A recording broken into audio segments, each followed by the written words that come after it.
Well, I'm just saying from the standpoint of what they got for the pick, Yeah. or what they got for the trade. Like that was a good haul. Yeah. I mean, for grading drafts, I probably wouldn't do that until 2 or 3 years down the line. Okay. Yeah, but everybody will come out Monday and they'll Yeah, be that's not fun though. C's and B's and A's and from a guy that the player personnel positions, did you guys ever pay any attention to that or just laugh at it? I mean, it's fun to read, except when they're talking bad about your draft. But they're sitting around watching myself and Don going, look at these guys talking about this stuff. They don't know what they're talking about. Hey, I know we've got Steve's Fish and Chips coming at 9 o'clock. Yes, we do. Well, jealous. Brian and Hayden, thanks for joining us. And Absolutely. We had you a little longer than we had told you, than you signed up for. Yeah. With that trade, though, but pretty exciting night for the Browns fans. Yeah, hopefully you guys enjoyed it. We enjoyed having you. We can't thank you enough for joining us tonight on the News9 Sports On the Go Draft Special. We really appreciate it, fellas. Thank you for the opportunity. Yep, thank you very much. We'll see you guys. Hayden had really good breakdowns of these guys. Oh no, hey, we're gonna try to bring Hayden back tomorrow. He was really good. Hey Pat, he's an Ivy League guy out at Brown. You may want to take him out of Nebraska. He can help you out. Yeah, let's go. All right, so you're in. Can you describe? Everyone hears about the war room. What is that like being in the war room? It's just. I don't know what people think that actually happens in there. Is it a pressure cooker the whole night, or you have the chance to, let off a little steam here and there? What's that like being in the war room? Yeah, I mean, have you ever seen the movie Draft Day? Yes. Oh yeah. It's a lot like that, except completely the opposite. So it's pretty. There's a lot of work going on, right? So you can't be in and out of the room, up and down in front of people. You can't have conversations, on the side that are too loud because there's work going on. So you're constantly working the phones, trying to find trade partners, move around, that kind of thing. It's a lot less chaotic than people would think. There's moments where it gets bigger. There we go. And how would you grade Kevin Costner as a GM?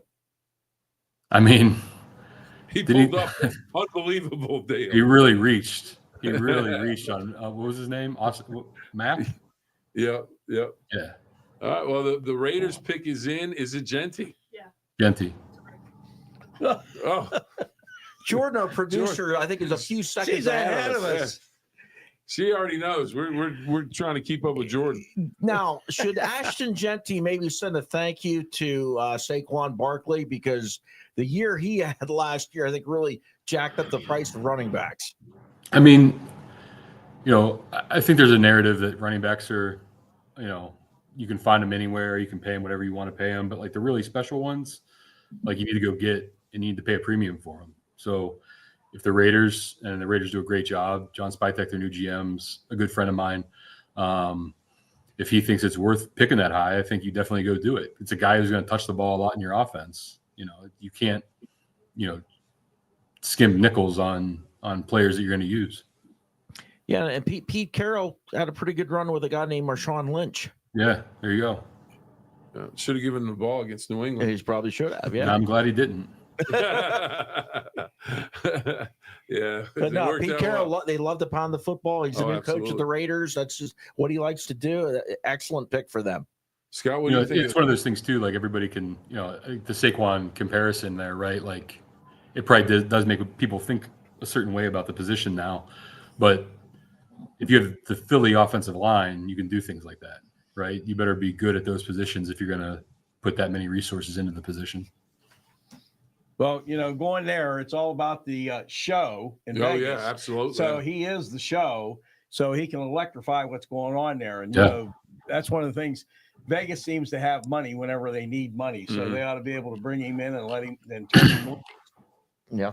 Yep. And you're right. It is a show. Yeah. They have an NHL team that has been one of the best teams since they joined the league. They're going to have the A's coming in, and that money will be before they were the poor team. Now they're going to have money to spend, and people want tickets. It's in demand. And you're right. Football, it needs to be hockey, a show. And it's like, if you've ever been out there to any of their venues, it's top-notch stuff. Yeah. Yeah, well, it really the is. Sphere and all that stuff, it's unbelievable. Yeah. Yep. Yep. I've never been, but I hear it's fabulous. Yeah. And the Sphere is unbelievable. But I went out the first time that the Penguins played the Golden Knights first game, and I was just in awe of the whole venue. Yeah, just unbelievable. But they got the money, and they wanted a baseball team. They went and got them. Yeah. Now they got everything else coming along. Pat, Tom Brady, everything he touches turns to gold. It seems. Is it going to be the same thing for him in Las Vegas with the Raiders, since he's now part of the ownership team? I'll never bet against him. Yeah. I was in New England for 11 years, then went to Philly for 2, then went to Carolina for 3, and we thought, well, the division's pretty manageable, right? Like the AFC South is always really competitive. And then like 2 days after I took that job, Tom went to Tampa Bay, and that changed things for a couple of years. So yeah, in a big way. Been on the other side of it now. Hey, Tyler Warren, the tight end out of Penn State, is the next guy a lot of people expect to come off the draft board going to the Jets. Your thoughts on Tyler Warren? Really dynamic player. You can line him up in a couple different spots. Obviously, they put him in the backfield. There's that trick play against USC where they line him up at center and threw him the ball from the end of the line of scrimmage. Does a lot of different things from that spot, and that's one of those positions that you can create mismatches with, right? So, anytime you can do that and dictate what the other team is going to do, you try to get more players like that on your roster. Yeah, and there are 3 tight ends that they're looking at possibly in the first round, as we've got Mason. Loveland from Michigan's a really good player too. Like if you take one up this high, it's probably Warren, but yeah, Colston Loveland. The Broncos are real high on him out of Michigan, and I'm hearing the Rams and Mason Taylor out of LSU. The Rams could go after him, so it's 3 strong tight ends that could go in the first round. Yeah, no doubt. Of course, I go back to when I think of tight ends, Dave Casper. Oh yeah, 20 years ago. The ghost. The ghost to the post. Ghost to the post. Yeah. Yep. Lone Star High School celebrating the last pick that came in. Richard checked in with a comment saying good trade for the Browns, and I think we're all in agreement of that. They get the guy they want, defensive line, and then picks that they're going to be able to take later in this draft, and then again next year as well. And Pat, can you explain to us how valuable that draft capital is now when they go into next season if they want to make another deal to either move up, move down? Those draft picks are invaluable. Yeah, I would always catch some heat because I was always willing to trade picks for like mid to late round picks for players, like guys who are actually going to play for you. But when you have a lot of picks and multiple picks in a round, it allows you to move up and down the draft board a lot easier. You can kind of dictate, who you're going to go get at that point, instead of waiting for the guys to fall to you. What do you think about the quarterbacks? And a lot of talk about Shedeur Sanders, Steelers an interest there, the Saints as well. Jackson Dart starting to draw a lot of attention. How do you look at the quarterbacks available? I think it's probably a weaker class than last year's. Definitely. When you those first 3 that went, they were really good. But I remember watching Shedeur last year when we thought there was a chance he was going to come out. And I thought he was a really good player. He's got a strong arm. He actually makes really good decisions with the ball in his hands. There's sometimes he takes sacks that I kind of question, like why he was doing that. But I think he's a really good player. I think he's going to be a good pro. Jackson Dart is one of those guys, like the more and more you've watched him as the season's gone on, and then after the season ended, through the pre-draft process, he's really held himself. I thought he was really good at the Senior Bowl, through the combine, pro days, all that stuff, and really both of them, really smart, really savvy players. I think.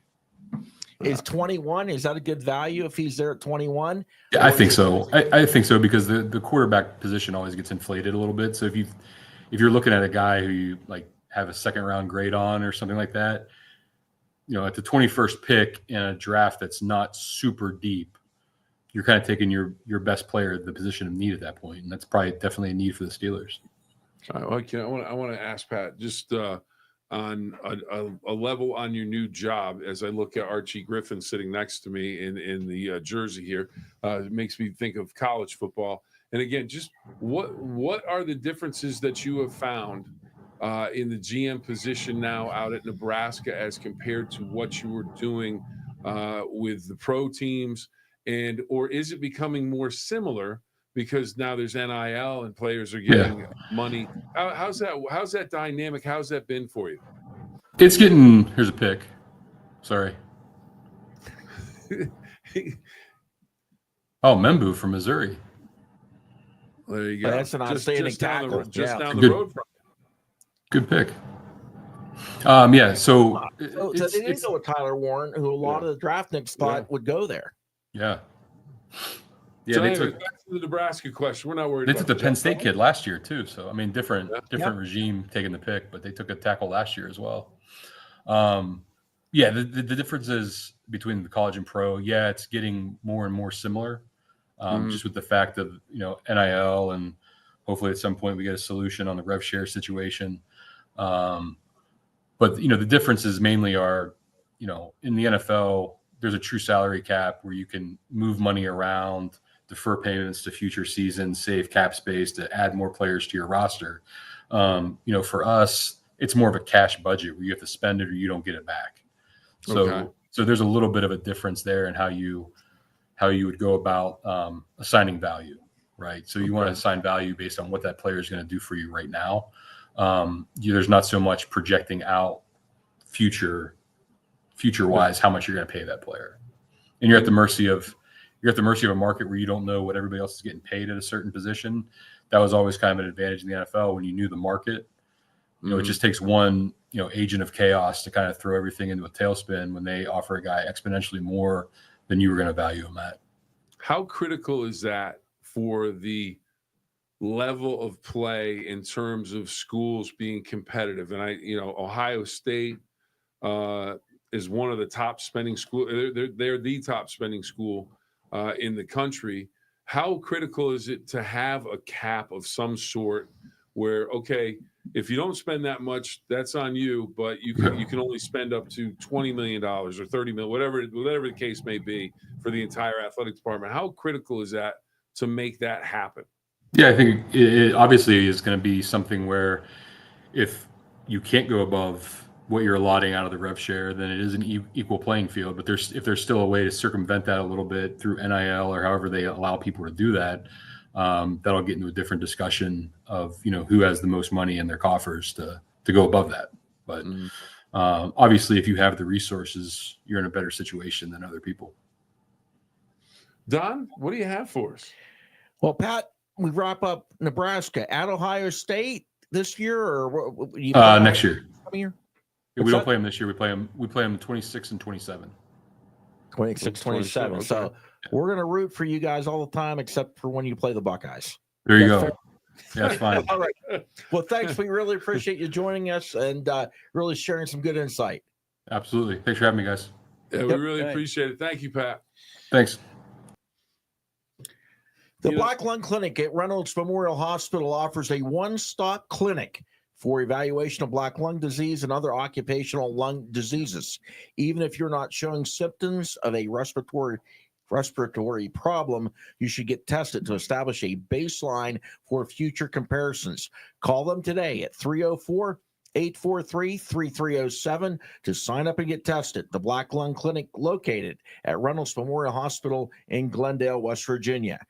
Cedar One Group, leading the Ohio Valley in real estate, property management, contracting, and more. Cedar One Group strives to be your choice in real estate sales, residential, commercial, property management, and storage through hard work and dedication. Cedar One Group, all your needs under one tree.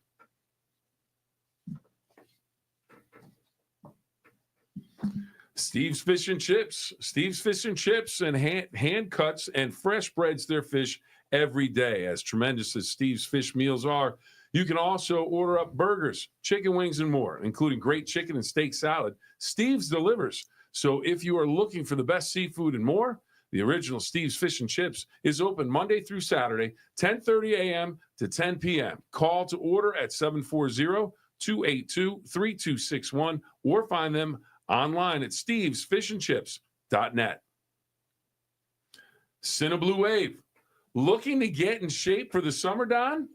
Absolutely. All right. He is absolutely looking to get in shape. Cinna Strength and Wellness in Follinsby, West Virginia has the tools for you to reach your goals with certified strength specialists with Division I collegiate experience on staff.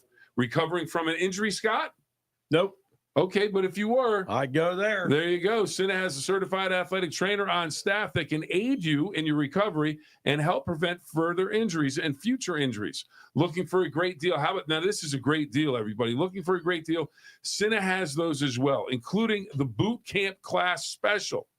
3 months. Forget this, just $100 for 3 months of the boot camp special, or get semi-private instruction with one of Cinna's certified trainers for 3 months at just $150.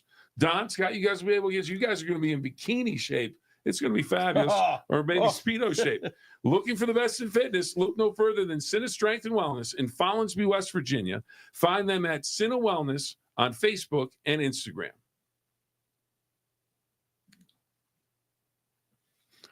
Klepner Plumbing and Heating Electric. Klepner, locally owned and operated in the Ohio Valley, provides expert plumbing, HVAC, and electrical services for both commercial and residential properties. For quick repairs to new construction installs, Klepner keeps your space running smoothly, safely, and efficiently. Give them a call today at 412-728-0149. All right, we're set to start our second hour.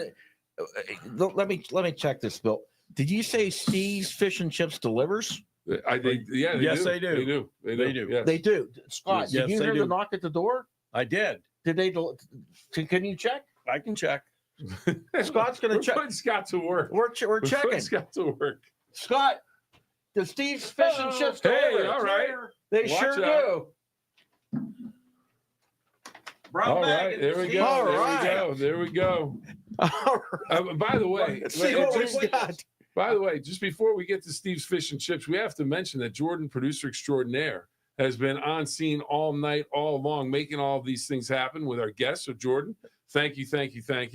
Is our next guest ready? Jordan, you can open the microphone because we want to hear your voice. Everybody hears your voice on the 9-minute fill-up. Me. There you go. Let's go down to the Bayou. You ever go to the Bayou? I have. Down on the Bayou. Well, that was Creedence Clearwater Revival. Yeah, it was CCR. CCR. Yeah, Creedence. Well, here's the problem, though. The older you are, CCR is Creedence Clearwater Revival. Yes. But for me, it's Cross Canadian Ragweed. Oh, Yeah, no, they got back together. They sold out the Oklahoma State football stadium 3 nights in a row last week. Let me tell you, Cross Canadian Ragweed they can get it done. Anyway, we're going to bring in our next guest, and it's Eric Ritchie, and he is We're going to let him talk while we eat. he's a sportscaster down in Nolens, Louisiana. How's the jambalaya? Not bad. It's actually crawfish season. So I Oh, I It is know. crawfish It was National Crawfish A Day boil. back on the 17th of April. You have the crawfish boil. If people don't know what that is, get the picnic table out, throw the newspaper on it, get the corn, the potatoes, throw in a little sausage, a little andouille Mushrooms. sausage, throw them in there with the well, I'll tell you what, crawdads, whatever you want to call them, they're yummy. Just They like are. you remember Justin Wilson, Louisiana Cooking years ago. Yeah. There you go. Anyhow, we're gonna let you talk to the Saints are coming up on the Scott just keeps saying, I want to look at this. I want to look at this food. I don't know. Do you want me to open it up? Well, we want to look, but Ted right. McMillan Eric, just got drafted. let you guys figure out the food. I'll talk to Eric. Ted McMillan, he just got drafted wide receiver. He went to the Panthers. I know the Cowboys really Cowboys wanted him. for number 12. Are the Saints going to mess things up and take Shedeur Sanders? no way. Or No way. No. No way. Really? No.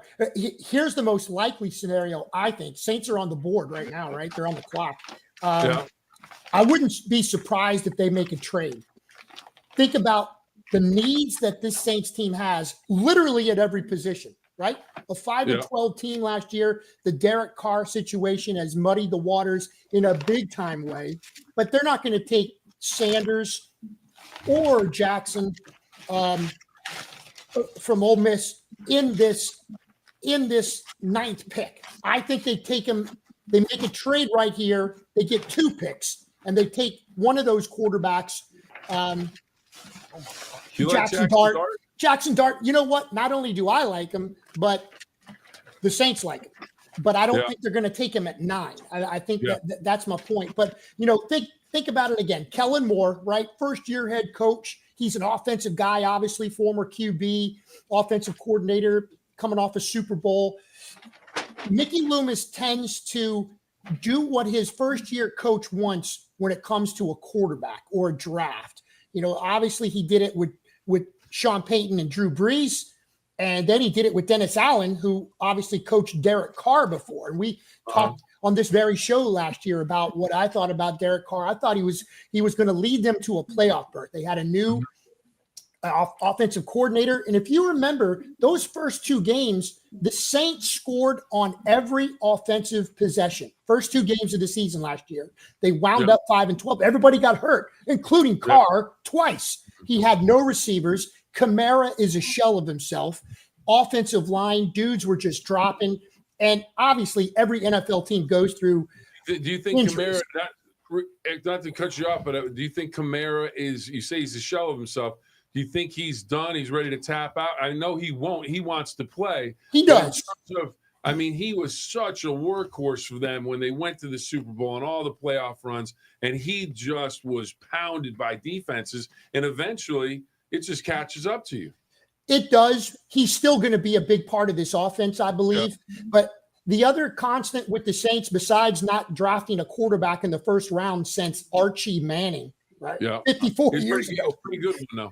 Right. They could almost get his grandson when Arch comes out in a year or two. That would be funny. But the other constant is they go after the best available Buckeye, right? Who's the best available Buckeye out there? Yeah. And maybe they get Will Howard maybe in round 3 or 4. But think about those running backs too, right? Travion Henderson, Keyshawn Judkins, those guys. Yeah, what are they like? Thunder and lightning, those two. Either one would look great in the Saints backfield, but again, not at 9. I think they trade. And look, we're still on the clock, the Saints. So they're fielding phone calls right now. You're thinking they're working the phones right now, trying to make a deal, trade back to get more picks. I think absolutely.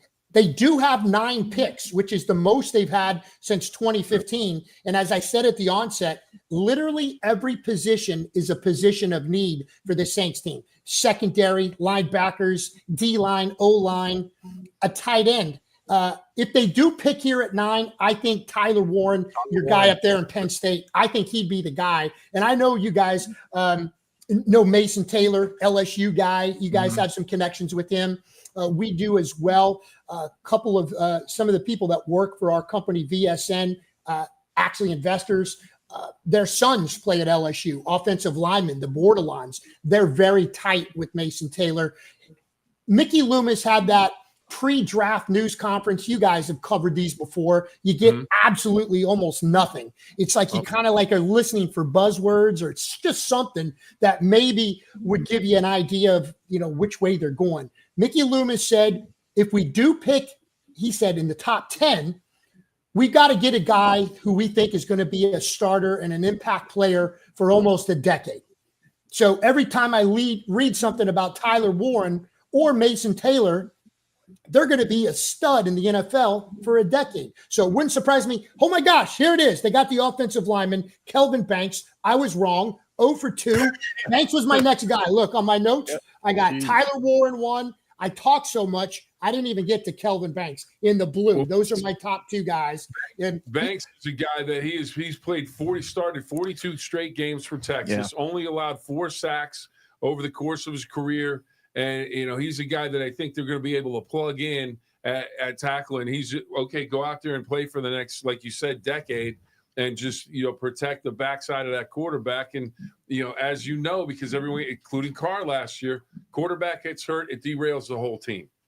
It does. And the other kind of trend that this Saints team has had when it comes to the draft is some kind of lineman, an interior lineman or offensive lineman. Since 2018, they've had 7 first-round picks. 6 of those were a guy from the trenches. So that continues that mold. And again, it was just about last year at this time when again, we were going through offensive linemen. We thought that pick, and it was when they had the 14th pick overall, and they wound up getting Taliese Fauga, right?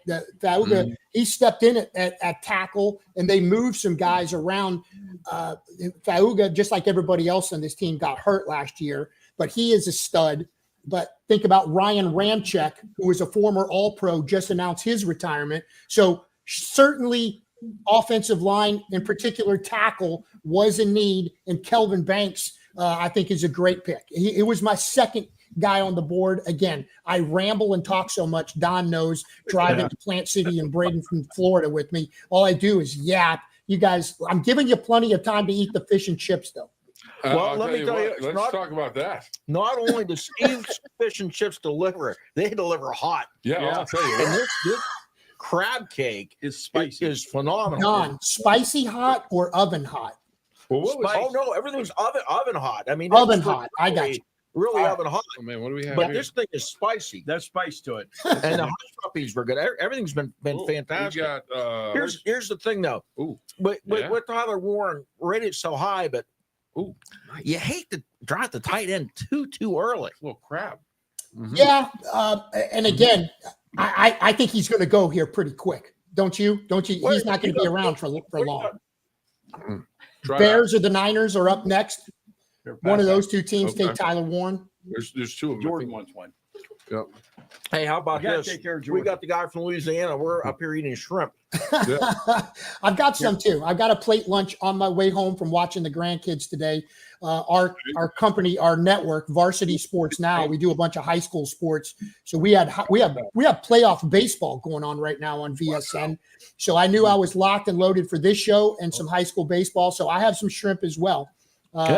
From River Road Grocery Store. All right. We did a girls softball doubleheader, which ran long. So we got on the YouTube TV a little quick. So we started off just Facebook only rather than both of them. But Got it. Mason Taylor out of LSU. Of course, we've got the tight end out of Michigan.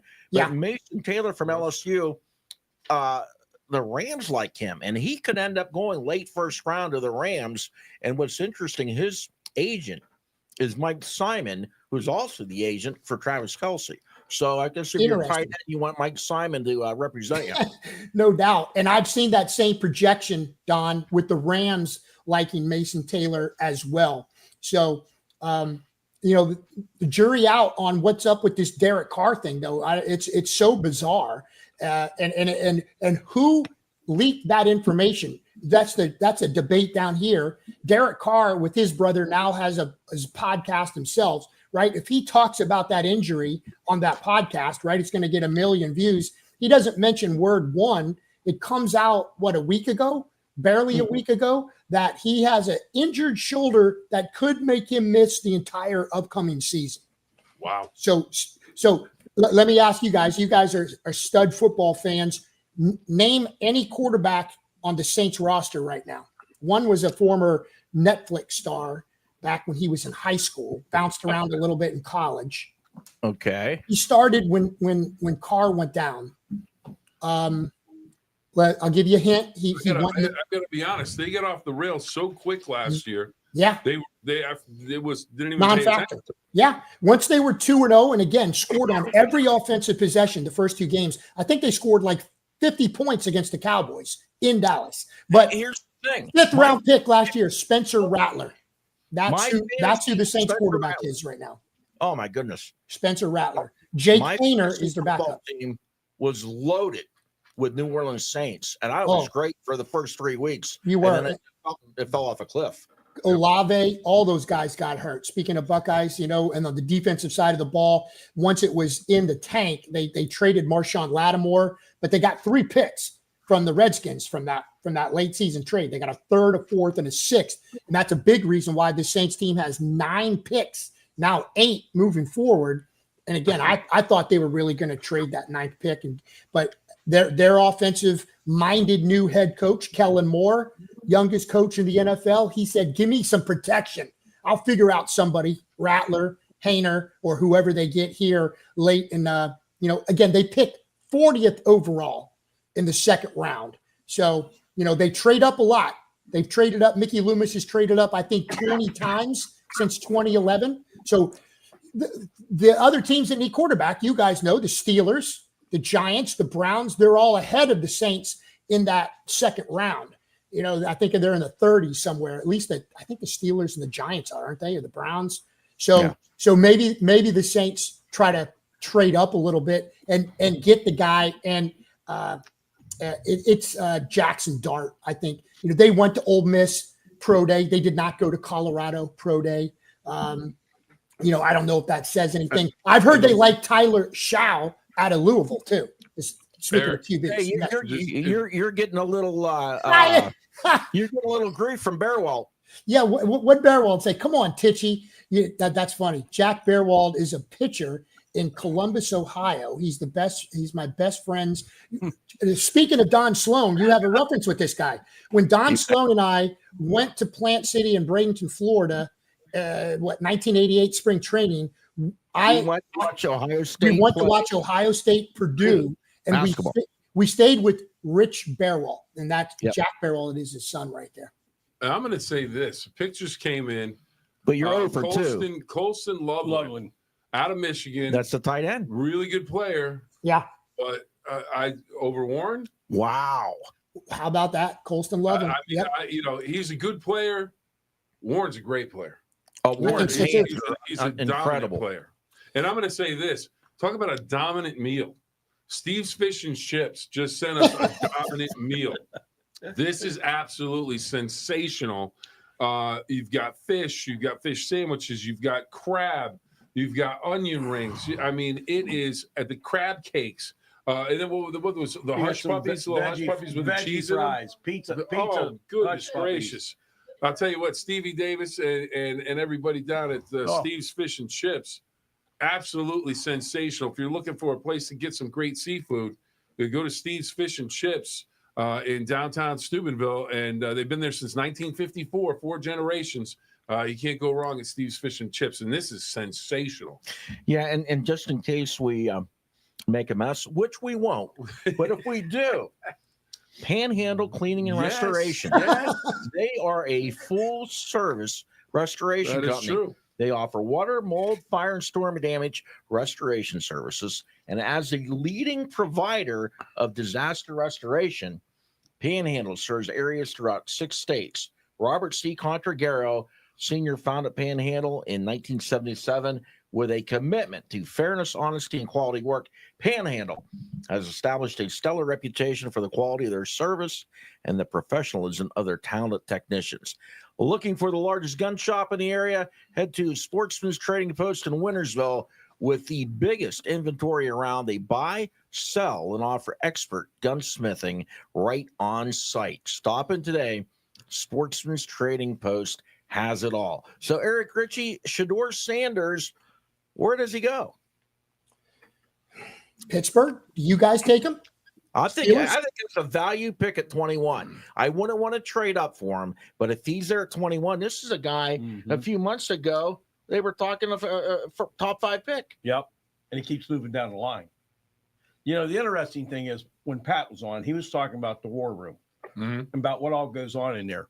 Just think about all the preliminary stuff where these guys are doing all these interviews and some of the questions they're going to ask, and some of that in and of itself, that's why some of these guys are moving up and down is the way that they've answered things. And, I wonder how much more artificial intelligence is getting involved in this. I'm making selections, there's got to be a lot. I'll tell you what, there's going to be algorithms and things that. But NFL guys, they want to see it. They want to touch it. They want to see it on tape. They want to see it in a game. Yep. They want to, and a lot of times people overthink it. Okay, I'm watching this guy on tape. He's the best player in every game that he plays, but I don't want him because I don't think he's good enough, big enough for whatever. It's like, no, on tape, he's the best player. And sometimes you overthink it. Sometimes, and I've been in the press box at games, and Hayward Bay is my example. He was a first-round draft pick for the Raiders, and then he goes to Pittsburgh, finishes his career very strongly. Kansas City writers are in the press box for Kansas City Steelers game at Heinz Field back in the day. And all they did, the whole first quarter after he made 2 big plays, this guy, he never did this in Oakland. Where's this guy? Where's this guy been? Where's this? And I'm thinking maybe they overrated him when he came out. It's not the player's fault. If they get picked in the first round, everyone wants to put on the play. He's a bust. He's a bust. How about if the organization just screwed it up? This guy's a first-round pick. No, he's really a 4th-round pick. If he was taken in the 4th round, everyone would go, all right, he's a nice player. You guys bring up AI. Think about how many people are betting on the draft right now? Like live prop bets. How many QBs are going in the first round? Who's going to be the second QB? Yeah. So FanDuel and all those guys. I mean, that's a whole different element. I went for Loveland, as the first tight end off the board. Yeah, I was like, put it in big for Loveland because We'll wrap up with you with this, Eric. Okay. We're here, we're close to it. We hear all the local sports talk and so forth. What do people outside of Pittsburgh, what do people in New Orleans think about this soap opera with the Steelers and Aaron Rodgers? Yeah, that's a bizarre one. I think the overall national perspective of that is you're waiting for Aaron to, make his call. And I always thought that this could, once the Derek Carr news broke, I was waiting for the Saints now, the fourth team, along with the Vikings and the Giants and the Steelers, that could get in the mix for Aaron Rodgers. Haven't heard Pete one about that. But as far as, it seems like Rodgers has hand in this relationship with Pittsburgh right now, obviously. And it's just like, everybody's saying the right things in Pittsburgh that I read about, we're not going to be affected by Aaron Rodgers and the way we go into the draft. Same as the Saints saying the same thing about Derek Carr, but obviously it's a huge factor. I think it's a mess you guys are in. Good luck with that. But I think you're a step ahead of the 5-12 Saints from last year, who has just an aging roster and just not a lot of talent. And they're going to need all 9 of these picks to hit to even make the playoffs.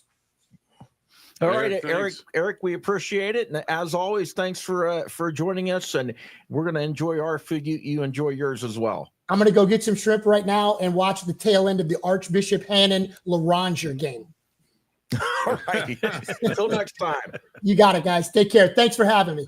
Thank you. Thanks for joining us. Well, a leader in light duty and heavy duty towing is McAdoo Towing and Crane Service. Yes, it is. And they also specialize, leader in light duty and heavy duty towing. They specialize in crane services, oil and gas well services, and 24/7 emergency services. At McAdoo Towing and Crane Services, their business is picking up. DeFelice Brothers Pizza. This summer, let DeFelice Brothers Pizza handle all your catering needs. Not only pizza, but pasta, meatballs, sausage, chicken, and our unique party around sandwich. Call DeFelice Brothers Catering because Italy is just too far away. Are you hungry yet? Well, Whiteside spring cleaning sales event, Bill. Yes. It's going on right now. Mm-hmm. Buying a car can be fun, fast, and exciting. Whitesides of St. Clairsville. That's Whiteside Chevrolet GMC. Hey, Bill. Yes, sir. Are you ready to plant? Absolutely. Well, why? If you're ready to plant, Mr. M&M Hardware, is your place the place to go? It is the place to go. We've got seeds in there. We've got rototillers in there. We've got all the garden equipment that you need. The plants are going to show up on Tuesday. Do you have potting soil from Maine? Oh, we have organic potting soil from the coast of Maine. Fantastic. Why is the coast of Maine such good potting soil? Well, because they use all the lobsters live. Yeah, that's where the lobsters live. They use the lobster shells, all those seashells. They grind it all up, and it's great product. Yeah. I mean, anybody that's used it in the past really know that it's a good item. When do the tomato plants come in? Tuesday. Nice. I rototilled last night. So he's ready to go. I believe I needed the exercise. And I'm hurt today. Michael Williams' edge goes to the 49ers. San Francisco 49ers. The Cowboys are on the clock. We got to get our man Pete on. Hey, Bill. Yeah. You got burgers? I do have burgers. I know a guy that has grills. Do you have grills? I have grills. Weber grills. So smokers. Blackstones, griddles, you name it, we got it. We can cook it. And for those that may not know, everyone knows. Heck, we even had a guest that Pat goes there. Yeah, M&M Hardware. Yeah. Where are you, and how do we get a hold of you? 4148 Sunset Boulevard, and help is just around the corner. And it's 1-800-MM has it on your telephone. There you go. And your hours are when? 8 to 6 Monday through Saturday, and 10 to 4 on Sunday. 10 to 4 on Sunday. I appreciate you joining us tonight. I appreciate That's you guys. good. Thank you much. Take any food if you want it. He's not going anywhere. He's going to sit here and have some food and talk some more. You got to go to the bullpen and bring in Jack Hillgrove. That's it. Yeah, You know, one thing I can say about Aaron Rodgers, and I want to bring this up. Okay. All right. So Barry Bonds used to be with the Pirates, one of the best players ever. Mm-hmm. We still ended up in last place with him. With Aaron Rodgers, we can still end up in last place with him. You know, so you can go get one of the best and one of the oldest, but you still end up at the bottom of the pile. You know who might be in last place in their division? And Pete Messer, our next guest, doesn't want to hear about it. The Browns? The Dallas Cowboys. Oh, the Dallas Cowboys. The Dallas That's Cowboys. true. Yeah, That's true. You know, let's pop him up. Let's bring him in. Guys. Great. There he Thank is. you much. What's up, If baby? you see Jack out in the hall. Tell him to come in. Yeah. Yeah. There's food here. What I say Give me one of these. when they Get go a to the reliever. bullpen. All right. All right. Well, Pete, while these two carry on. Here. No, Jordan wants it. No, Yeah, I know, all but right. We'll give it to the guys outside. It's chaos. wants It's like some herding stuff. cats in here. Is basically what it is. All right, Pete, welcome aboard. And, What's up, brother? If you know that face, you recognize it from him being all over the sidelines at different high school events. First at Harrison Central, you were the athletic trainer. At Martins Ferry, the athletic trainer. Now, currently, you're in charge of keeping all the athletes at Cambridge, the home of the Bobcats, the home of the 2024-25 OVAC high school basketball champions. And Let's I was go. at that game, and I saw, and we've already got your pick in. All right, Pete, what we got? And it's nobody that we talked about before. Tyler Booker. Yep, didn't talk about him at all, Don. No. Okay. But Tyler Booker. Thanks, Jerry. Tell us about that. Tell us about being a Cowboys fan. And it's like, okay, we think this is going to happen. We think this is where they're going to go. And he makes a left turn every time everybody thinks it's all right. You know, we were talking about this earlier this week when you asked me to be on the show. Our best bet would be to draft a new owner. And we just, you can't do that. Now, Jerry cares. He has passion. Oh, Jerry. Yeah, Oh, Jerry. But he's left his fastball back in the bullpen a few years ago. But again, Pete is a guy that you've seen his face. And Pete, you're from Texas. Yes, sir. And I'm a big Cowboys fan. But now Unfortunately, you're here in the Ohio Valley. What has it been like? And you've been here for a while now. Like I said, you've been at different schools a number of times. But what's it like to put down roots in the Ohio Valley and really be right in the thick of things? And you know how everybody loves sports in Texas. It's the same here in the Ohio Valley. yes, sir. It's been great. I don't love the winters up here. Basketball season's a lot more fun when you don't have to, drive through miles and miles of snow like we do in Texas. But the sport culture of the Ohio Valley is exactly what I needed as a transition coming from Texas.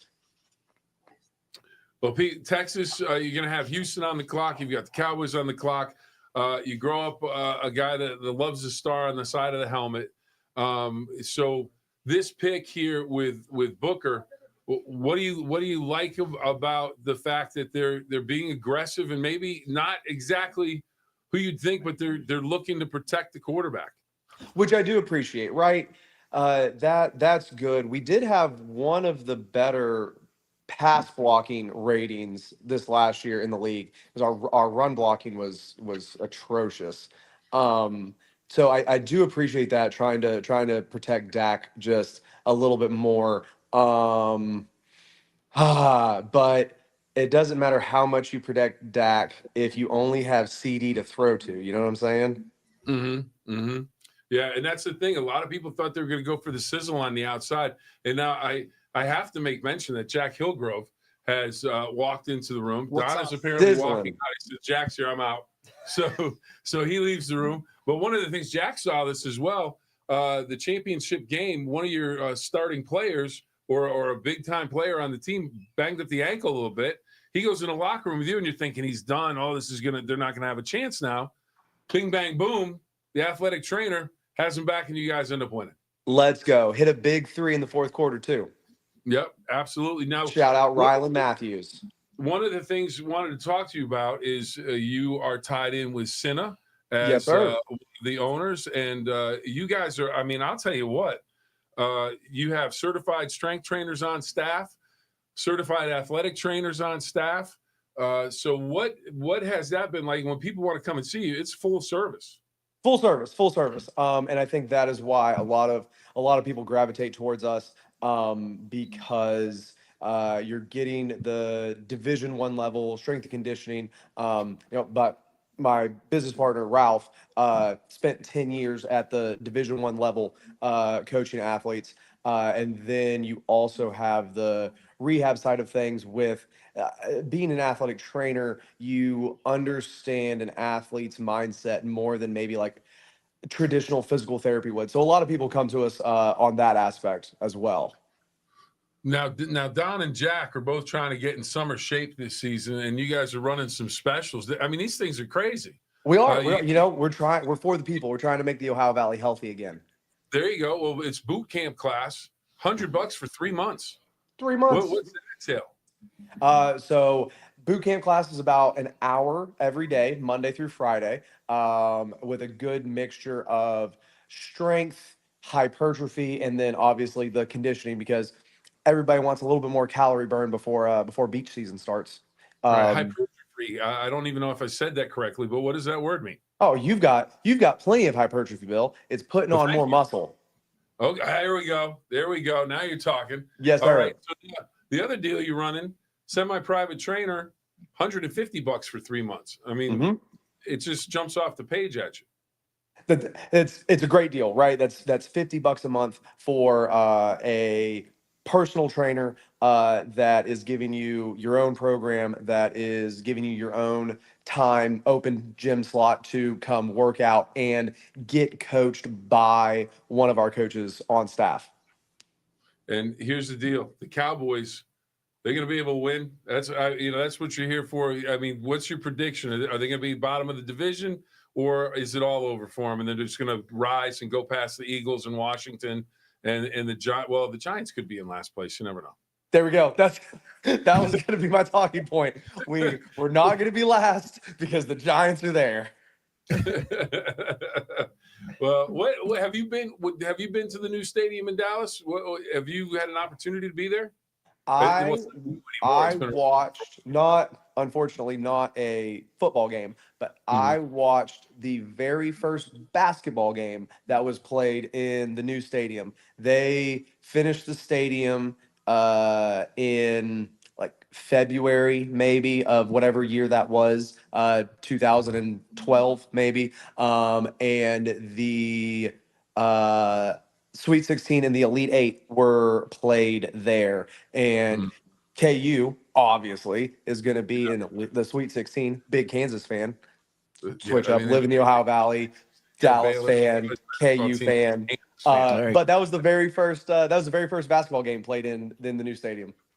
All right. Well, now before we say so long for a little bit, I want to ask you this. Okay. Where do the Cowboys go with their next pick? What position would you like to see them address? Would you like to see them, get after in terms of, I mean, they need help everywhere. But where would you like to see him? Where would you like to see him go? I think CD needs some help on the outside, so I think a good wide receiver pick would be a great option. Maybe Golden out from UT. Yeah. Jack wants the Cowboys to trade for Pickens for the Steelers and switch the draft picks. We'll take him. The Cowboys, we're a soap opera. We'll take him. He'll fit right in. That is true. Or defensive tackle. Like, I mean, that's the Jerry Jones move. Yeah, absolutely. It really is. It really is. Like, let's play to the media. Let's have a soap opera. Who cares if we win any games? All right. Well, Pete, can't thank you enough for joining us tonight. Talk a little bit of Cowboys. Talk about how we're going to get myself, Jack, and Don in summer swimsuit shape. Let's get you guys in some Speedos. Let's get you guys in some Speedos. All right. On that note, you have a great night. I want to tell you a lot of miscommunications Pete, and we'll security. See you soon. Thank you. See you guys. All right. Every day, we depend on our public safety heroes to answer the call. And when safety and security becomes mission critical, they depend on a lot of miscommunications and security. Since 1967, from two-way radios to alarm monitoring, smart video cameras, and telephone answering services, we deliver every day, everywhere. We stress every detail so you can relax. Always connected, always protected. Lotimus Communications and Security. Give them a call at 866-9-ANSWER or www.lotimus.com. Belmont Savings Bank celebrating 140 years of local community banking. As we look back on our 140-year legacy serving the Ohio Valley, we are filled with gratitude for the trust and support of our customers. Since our founding, we've remained steadfast in our mission, serving customers, businesses, and organizations that make our community great. Our ability to make decisions locally has been at the heart of our mission, and it is what sets us apart from others in the industry. Theo Yanni's Greek American Restaurant serves you for all your dining needs and wants, not only on your draft day, but every day. You can find various menu items from traditional Greek food to wings, pizza, sandwiches, wraps, and much more. Theo Yanni's, let our family serve you. And Bill, it's the home of what? Bangy sauce. Bangy sauce. Bangy sauce at Theo Yanni's. I was enjoying some food. Yeah, you're eating Steve's fish and chips. Yeah, it's very Laborers Local 809 takes pride in building a better America. Hiring local signatory contractors supports our community's trained and experienced workforce. Laborers Local 809, hire local so we can shop local. And Jack Hillgrove, a pick is in. What do we have? Well, one of the Steelers' targets as far as defensive line is concerned, Kenneth Grant's going to Miami. How is Michigan not better? They have all these guys in the like first. Four that's the first big first-round When I picks. put together my mock draft last night, I thought the same thing. I had him, I had Mason Graham, the cornerback Will Johnson, all going in the first round, and Colston Loveland as well. 4 first-round picks. I had one of the same how are they exact not thing. better than they were last year? I don't know. They beat Ohio State though. Had to sneak that one in there. Yeah. Well, Yeah, Listen, I mean, you know. So as far as this first round is concerned, and I was able to follow along a little bit. I just got done calling our doubleheader of softball out of And the second game didn't have a chance to see the final. Who won the Big second Red game? won 7-6. Oh, good ball game. Yeah, it was. Weir High had the go-ahead run, the winning run on first base, first and second, nobody out, double play, 4-6-3. Wow. Which double plays are hard to turn in softball. Yep. And Big Red was able to turn a double play, second with now runner on third, 2 out. Tying run in third, go-ahead run, winning run at the plate. Freshman pitcher Bella Cadillo strikeout, game over. So it was a really good game. And then the first game, 20-9, Edison over Indian Creek. But my takeaway from the first round is the fact that I don't really care what happens from now until the end of the weekend. The Browns won the draft. Yeah, the great Browns absolutely won the draft. That trade for the second overall pick, getting a 2026 first-round pick is the icing on the cake for me, is the finishing touch. And I think Mason Graham on the interior of that defensive line with Myles Garrett will be, somebody who wants the Steelers to win more games than they lose. Yeah. I'm a little upset that they are able to manufacture that. Tyler Warren to the Colts. This was a slam dunk. Once the Miami pick happened, as soon as the Colts came up, they didn't even flash a timer on. They said the pick was in. The fact that he slipped to Indianapolis here, if I'm a Colts fan, I'm thrilled with. Yeah. Because I think Tyler Warren could potentially be a top 5, top 3 tight end in the game, this time next year. We're going to talk Steelers here shortly after a couple of notes from our supporters. WVU Medicine Black Lung Clinic. The Black Lung Clinic at Reynolds Memorial Hospital offers a one-stop clinic for evaluation of black lung disease and other occupational lung diseases. Even if you're not showing symptoms of a respiratory problem, you should get tested to establish a baseline for future comparisons. Call them today at 304-843-3307 to sign up and get tested. The Black Lung Clinic located at Reynolds Memorial Hospital in Glendale, West Virginia.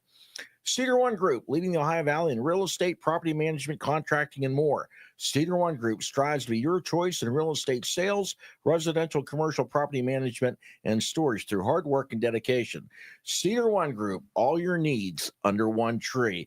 One thing with Pittsburgh Steeler fans and people from Western Pennsylvania, no matter where you go, where you are, there's always a throng of Steeler fans either following the team or that are there at games in their new town. They might move away, but it doesn't mean that you're becoming a fan of the Atlanta Falcons, for instance. So we've got 2 guys from Beaver County, Pennsylvania, that now live in Atlanta, have lived in Atlanta for a long time. It is Zeke Zawoski, and that's Zeke with the Steelers stuff behind him. Hey, Don. And Scott and Zeke live in Atlanta, but they don't drink the Atlanta Falcons Kool-Aid. They are still Stiller fans. And welcome to the show. And I guess my question would be this. The Aaron Rodgers drama, how are the Steelers looking in Atlanta, the people on the outside? Like, what the heck is going on here? Yeah, that's I don't think Aaron Rodgers is it's embarrassing. He's not going to end up in Pittsburgh. I don't know. I think it is Sanders is going to be the pick at 21. I don't know if I like it, but and there's been a lot of talk down here about Kirk Cousins. Correct. And I don't know. What about Kirk Cousins? We don't want Kirk Cousins. Yeah. Yeah. I'm just not to jump in there on anybody, but the only thing is they're going to want the Steelers to pick up a good portion of his guaranteed money. Steelers are going to want to do that, so take Sanders. I'm stepping on the toes of the Atlanta fellas. I apologize. Well, no, I think it would be an awful lot like last year. I mean, I think the Falcons would fit the bill for 80% of that salary at least. That is what I think. But speaking of the Falcons, I think they're on the clock. They are. And anyway, so if we switch gears to the Falcons here, I think they haven't had like a good pass rush since maybe Claude Humphrey, like back in the early 80s. If I'm making a prediction for the Falcons, I think they'd take Green for Marshall or McKell or the Georgia defensive end, or possibly Nolan because they lost Grady Jarrett. Well, Zeke, I know you probably couldn't care less who the Falcons take. What are your thoughts? That exactly. You're correct there. I really don't care. I hope with the Steelers, we need more draft picks. Really deep down inside, I would love to see us just move out of the top, get some picks for the second round. I really don't think we need to draft the quarterback, and I don't know if he's going to be the future for Colorado quarterback coming to Steelers. I'm not 100% sure. My thing with the quarterback, taking a quarterback now. So the mock draft that I had was because there's been so much buzz about the Steelers being interested in Shedeur Sanders at 21. Mm-hmm. I think either the Giants or the Browns, well, maybe not the Browns. Well, it could be the Browns because they just got a bunch of picks, can trade back into the first round and take a quarterback ahead of the Steelers. And the Browns might be enticed to do so because they're a division rival. But if that doesn't happen, and Shedeur Sanders is there at 21, I don't hate it because the Steelers are in a better situation offensively today than they were 3 years ago when they took Kenny Pickett in a similar spot. I was just wanted to They've ask got you a guys. better offensive line. Mm-hmm. They've got a better offensive coordinator. And for my money, I think Shedeur Sanders is a better prospect than Kenny Pickett was. I was going to ask all of you guys. I was going to say, as you look at it in the Kenny Pickett crystal ball, is Shedeur a better player coming out of college than Kenny Pickett? I love Kenny Pickett. I love Pitt, and I love Kenny Pickett, and I love that he led the team to an ACC championship a couple of years ago, but he had one good year in college. Gentlemen, what do you think? I agree with Jack on that. I don't know. I think Sanders, maybe just the background of, with his dad being around football. He's kind of cerebral, if you ask me. Mm-hmm. But I mean, it's a gamble, though. He could run around the pick at 21. I mean, here's a guy that early on people were thinking, 5 through 10, a very high pick. If he's there at 21, I think he's a value. And like Jack says, you step into this team, I think they got a solid offensive line. They've got two great weapons at wideout, a good tight end. I like Jaylen Warren. I like our backfield situation. He can come here and succeed, where if he went to a bad team like the Giants, I think a lot of struggles and so forth. The odd thing with him, he's never played for anybody but his dad. I mean, going back to middle school.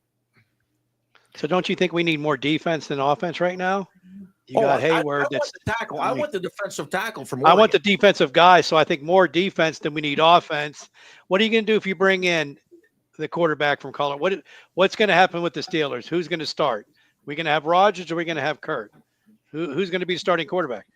I think right now, if they take a quarterback in round 1, I think it means 2 things. Number one, that rookie quarterback won't start week 1. Kenny Pickett was a better player than Mitch Trubisky was, and he didn't start week 1.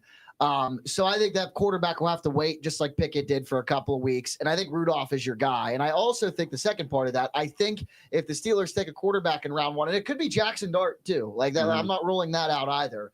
It also means that the Aaron Rodgers situation from the Steelers side of things means if you sign here, great. If not, we'll go get Carson Wentz or another, vet minimum quarterback to fill out that room because they're going to have 4 arms. You got to remember who our coach is and our offensive coordinator is.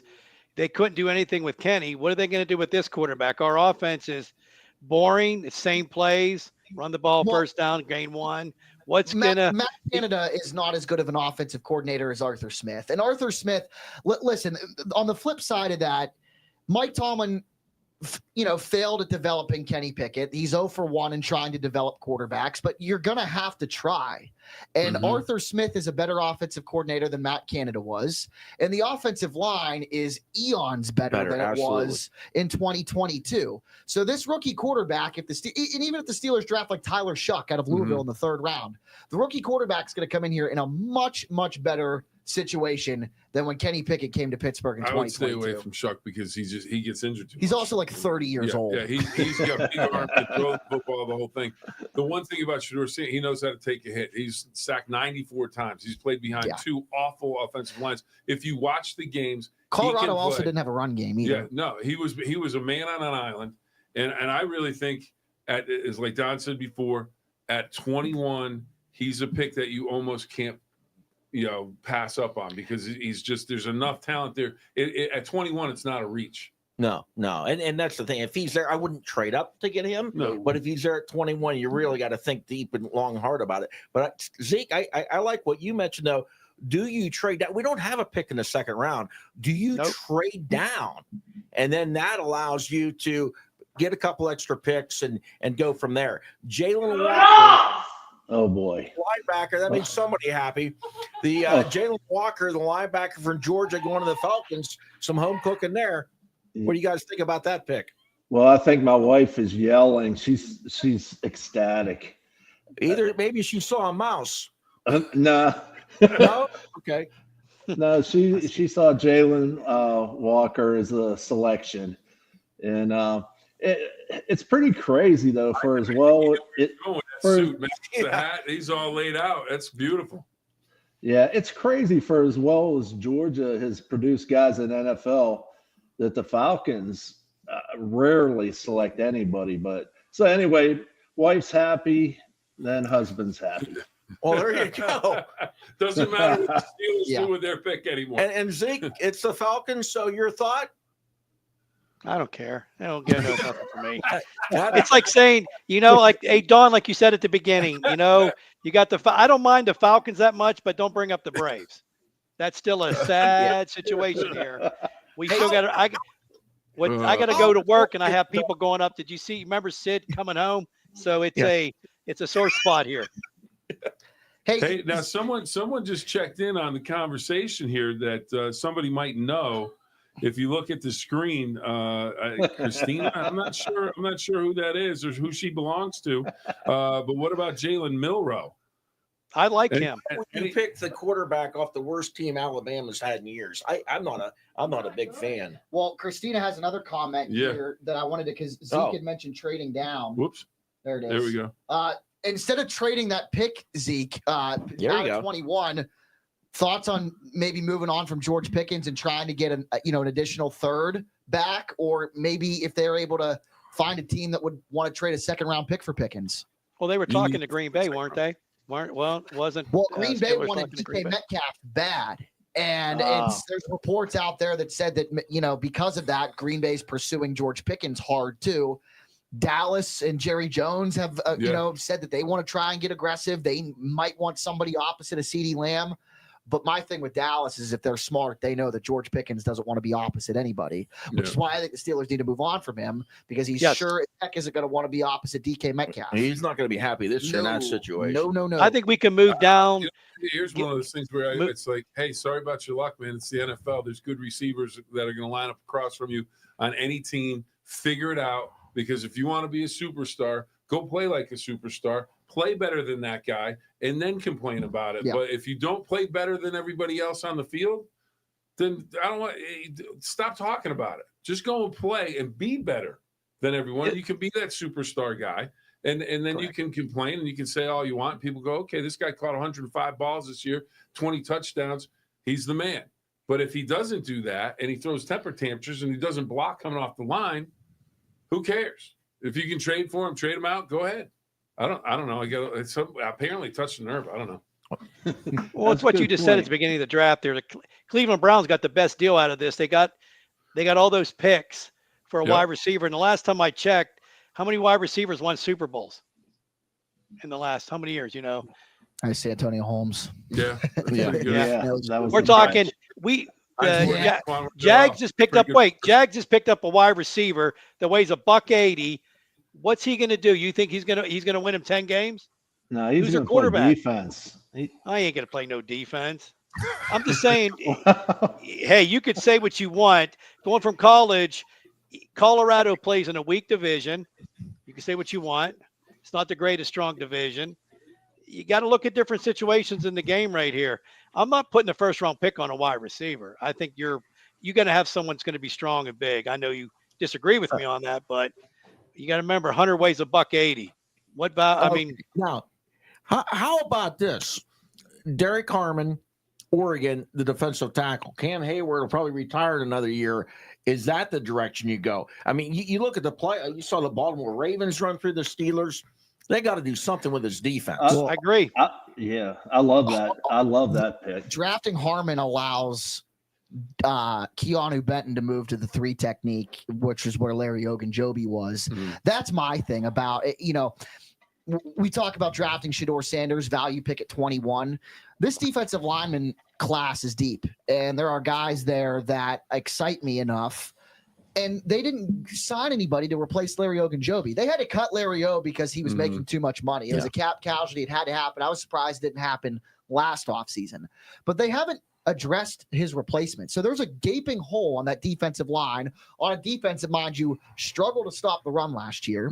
Correct. So Harmon, okay, but Nick Farabaugh, who covers the Steelers for PennLive.com, up-and-coming Steelers insider, has been one of the only ones that has reported so far that there are health issues with Derek Harmon out of Oregon, and that might be why he's sliding down teams' draft boards. I haven't heard that from anybody else that covers the league or covers certain teams and has covered this draft class, but I trust Nick and his sources, and that's something to keep an eye on as well. And you also got a guy like Walter Nolan, who I mocked, that goes here to Arizona, and he just did. So you lose Walter Nolan and you lost Kenneth Grant. So those are two of the names that have been floated around for the Steelers at 21. So Derek Harmon is still there, but there might be health concerns. But you also have a team like Cincinnati, who stunk on defense last year, that also might want Derek Harmon services here. 100% correct. I think defense is where we need to look at. Mike Green from Marshall was a guy that the Bengals were really looking at. They didn't get him, but the Bengals defensively, even Jedi Barron, the corner out of Texas, is another guy that they could go for. I guess my question, everybody, is if the season starts and Mason Rudolph is the quarterback, how frustrating is that? I mean, I'd rather spend the money on Watt than Aaron Rodgers, okay? I don't really want Mason Rudolph. If you got Mason Rudolph, have we wasted the last 2-3 years? Because we could have done that before we ever drafted Kenny Pickett. Remember, our man Mason Rudolph was benched for Duck Hodges. Oh, remember, okay? he was drafted to replace Ben Roethlisberger. And one of the things that didn't happen right off the bat was a relationship between the two of them. Ben didn't want anything to do with it. That stunts Mason's growth. He's done okay coming in playing. He's serviceable. But yeah, it's time. If it's not this year, When are you going to find that quarterback? When it, and if you keep going 10-7 and you make the playoffs and you keep picking 20 or be back in the draft, you're stuck for trying to. You got to make a trade up. It's just like you're spinning your wheels, and like I say, you had Mason Rudolph at one point. You were set down on him. You played Duck Hodges. The only good pass he completed was at Laney Wilson. We have a picture of that. And I'll tell you what. Making a pass at Laney Wilson's pretty good because she can sing and she's nice to look at. So don't we have a picture of that? But that's what Duck. There we go. There we go. There you go. That's the best pass that Duck Hodges ever had. Jack just rolled his eyes. But anyway, he's like, what am I doing in this room? Who do you want to be? Aaron Rodgers would be fun, exciting. I don't want to spend the money on that. Shedeur Sanders would be fun. If we get Mason Rudolph at quarterback, what's our record next year? 9-8. Yeah, more the same. I'm convinced that I could be the quarterback of the Pittsburgh Steelers and they'd still end up 9-8. Just Mike Tomlin refuses to end up with a bad record. I'm not kidding. Jack, no, I am kidding. I'm not convinced. I'm not convinced. Well, you know what I mean. I believe in you, my man. I believe in you. You know what I mean, though. I mean, it's just. I would be worried for you. That first hit in practice, I'd be like, "Is Jack okay?" Jack Frazier's over the ball. I'll be all right. It's true. All right, just get right up close to him. Don't let him touch me. Bill, who do you want to be the quarterback? Wow. Can Ben come back with good legs and everything? I mean, that's that. I mean, that's the. I think if Shedeur Sanders is there, I think you take him because it's either time, and if it's not time this year, when is it time? Or make the announcement that you signed Aaron Rodgers and you can move on from wondering about who the quarterback is. I think that's the frustration for Steelers fans more than anything else. Who's the quarterback? It's not going to be Mason Rudolph. Is it going to be Aaron Rodgers? Is there somebody else out there they can sign? Or do they draft the guy here in the draft? Or do they wait a few rounds and Jalen Milroe? Coach Tomlin seems to be very interested in him. Maybe they take him in the third round, and then it's like, okay, see what happens. Now, the last time that Colorado quarterback, Cordell Stewart, some people loved him, some people hated him, but he did pretty well. They went to the playoffs a lot and made deep runs in the postseason. Fellas, we wrap up with you guys with this. You each have your time allotted to tell us who you want to be the quarterback for the Steelers next year. Kirk Cousins. Oh, no. We're gonna you go second. While Scott thinks about it. Zeke? That's a great question. I think. There we go. What's that? Hey, it's a great question. Who would be the quarterback right now? I think we have a great running back. We have a good offensive line. I would like to see Rodgers come in for year 2 and get a young quarterback maybe in the second or third round. I mean, we're playing average football, like you just said earlier. We're winning 9 games. It's not getting us anywhere. Our defense is getting old. We're going to have to do something on defense. We didn't stop anyone last year. We're going to have to do something. So I think you get a young quarterback second or third round. You try to go with a guy that can win us the games or get us into the playoffs, and we go from there. That's just. I don't know if Sanders is going to be the answer, and they're not going to use him right now, anyways. So, Scott. Well, if it's not going to be Rodgers, if it was Rodgers, it would have already happened by now. As much as he's a drama queen, it would have been done. But and the way Tomlin was chasing Sanders here the last 6-7 days, I think Sanders is a pick at 21. And then, I also had one other question. Who's got my winter jacket? I will have to find out. I think your daughter has the winter jacket. All righty. Well, guys, thanks for joining us. And we're going to tell you, just listen up. If you've got any plumbing, heating, or electrical issues for your family over in Beaver County, here you go. Klempner Plumbing, Heating, and Electrical, locally owned and operated in the Ohio Valley, provides expert plumbing, HVAC, and electrical services for both commercial and residential properties. From quick repairs to new construction installs, Klempner keeps your space running smoothly, safely, and efficiently. Billy, give them a call today at 412-728-0149. Sounds good. Now, if you want to get in summer shape, you need to go to Cinna Blue Wave. Where? Cinna Blue Wave. There you go. Looking to get in shape for the summer? Cinna Strength and Wellness in Follinsby, West Virginia has the tools for you to reach your goals with certified strength specialists with Division I collegiate experience on staff. Recovering from an injury? Cinna has a certified athletic trainer on staff that can aid you in your recovery and help prevent future injuries. Looking for a great deal? How about you can't beat these deals. Cinna has those as well, including a boot camp class special, 3 months for just $100. Or get semi-private instruction with one of Cinna's certified trainers for 3 months at just $150. Looking for the best in fitness? Look no further than Cinna Strength and Wellness in Follinsby, West Virginia. Find them at Cinna Wellness on Facebook and Instagram. Well, the pick is in. Shamar Stewart, edge, Texas A&M. Good player, good player. And what about Steve's Fish and Chips? We all had the opportunity to just enjoy Steve's Fish and Chips. And Steve's Fish and Chips, well, they hand cut their fresh bread their fish every day. As tremendous as Steve's fish meals are, you can also order up burgers, chicken wings, and more, including great chicken and steak salads. Steve's delivers some. So if you want it, it'll bring it to you. They brought it to our door today, They sure John, did. and it was piping hot. It was outstanding. And if you are looking for the best seafood, well, there you go. It's Steve's Fish and Chips. The original Steve's Fish and Chips is open Monday through Saturday, 10:30 in the morning till 10 in the evening. Call to order at 740-282-3261 or find them online at stevesfishandchips.net. And we can attest to how good Steve's is because they delivered and it is absolutely fantastic. It's phenomenal. Half of what they delivered could kill me, and I'd still want to eat it. I have a shellfish allergy. Okay, well, don't get anywhere near it then. We don't Stay need that away from happening, You know. Well, the Bengals just made their pick. You want to tell us about it?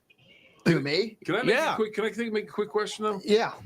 We talk. Okay, if the Steelers don't go quarterback, do they go running back? Is there any chance they go with Omari and Hampton out of North Carolina? 21. I'm just saying. I mean, he's the second best on the board. Yeah, and they need the. Do they really have the running backs they need to get the job done? There is a chance that they do that. Look, back when they took Najee Harris in the first round, I couldn't stand it because the idea of taking a running back number one, unless it's a guy like Ashton Genty who went sixth overall, generational type player, Bijan Robinson a couple of years ago, sure, but at that point, you know, I look at a guy like Bucky Irving in Tampa Bay, 4th, 5th round pick. He's one of the best running backs in the NFL last year. You can get those guys later on in the draft. And I think this class is deep enough. You know, I like a guy like Quinshon Judkins out of Ohio State, potentially. I like, Henderson and Judkins. Bill, to answer your question, is there a chance that they draft Omari and Hampton 21st? Yes. Would I be really upset? Yes.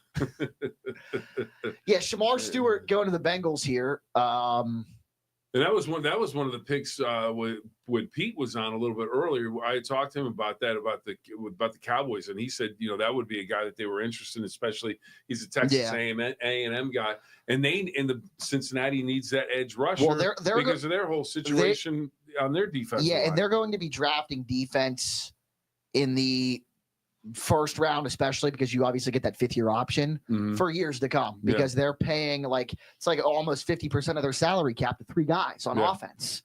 So they're not going to be able to keep guys like Trey Hendrickson, who requested a trade out of Cincinnati. They're not going to be able to double up on contracts for, you know, defensive players. So they're going to have to draft these guys and hope that they can develop them.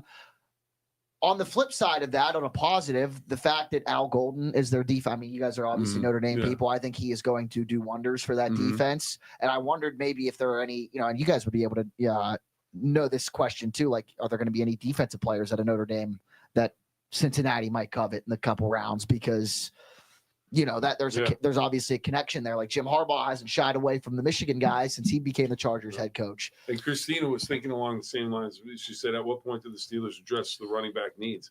Well, they don't have. Here's the other problem. The Steelers do not have a pick between 21 and 83. They'll get one. They will so it's going to be interesting to see how they work that dynamic to get one of those picks. Do they trade back and grab some picks? What's the deal that they make? So it's going to be interesting to see what all goes down here at 21 for the Steelers. Right now, No thinking about it. Jordan, I need you in on this as well. Here you go. Rank the division. Rank the division. Baltimore, Steelers, Cleveland, Cincinnati. How's the order of the division at this point? Well, let's start with our Bengals man who's been waiting. Let's go to Don Bethel. And now you're loading the cards. All right, he's been on hold for 20 minutes, Bill. All right, Mr. Commissioner. Mr. Look at the commissioner wearing his Bengals stuff. He's ready. So I'm saying Cincinnati. You're going to say one? No, it's all good. It's all good. Like I said, I was all prepared. I had my Bengals stuff on, my sports glasses. Really, do they like? They're dodgeball glasses, by the way. I'll tell you what. It's good to see you, Don. It really is good to see you, Bill. It's been a spell. It's been a minute. It's been a spell. It's real good to see you. Now, what do you think of the pick? I'm okay with it. I'm okay with it only because we need obviously because of Hubbard's retirement and the issue with who knows what's going on with Hendrickson.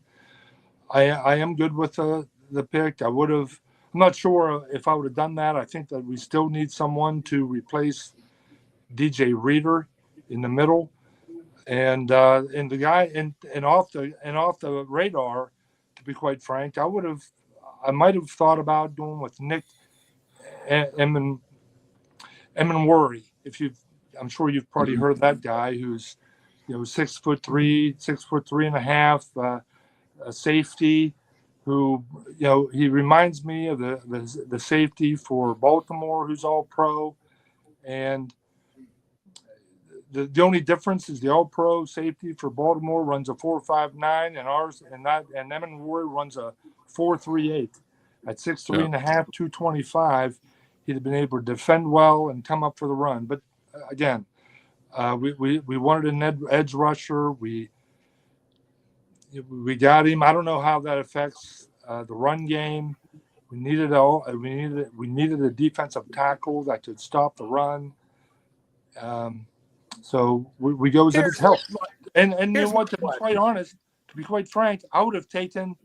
If we want to do something like that, let's go all in on offense. So let's get Amita Buko and throw him in at the slot. Easy for you to say, Don. Swan, John Stallworth, and Hines all together on one How team. much money that you're spent all your money on your quarterback and your two wide receivers? Is there anything left?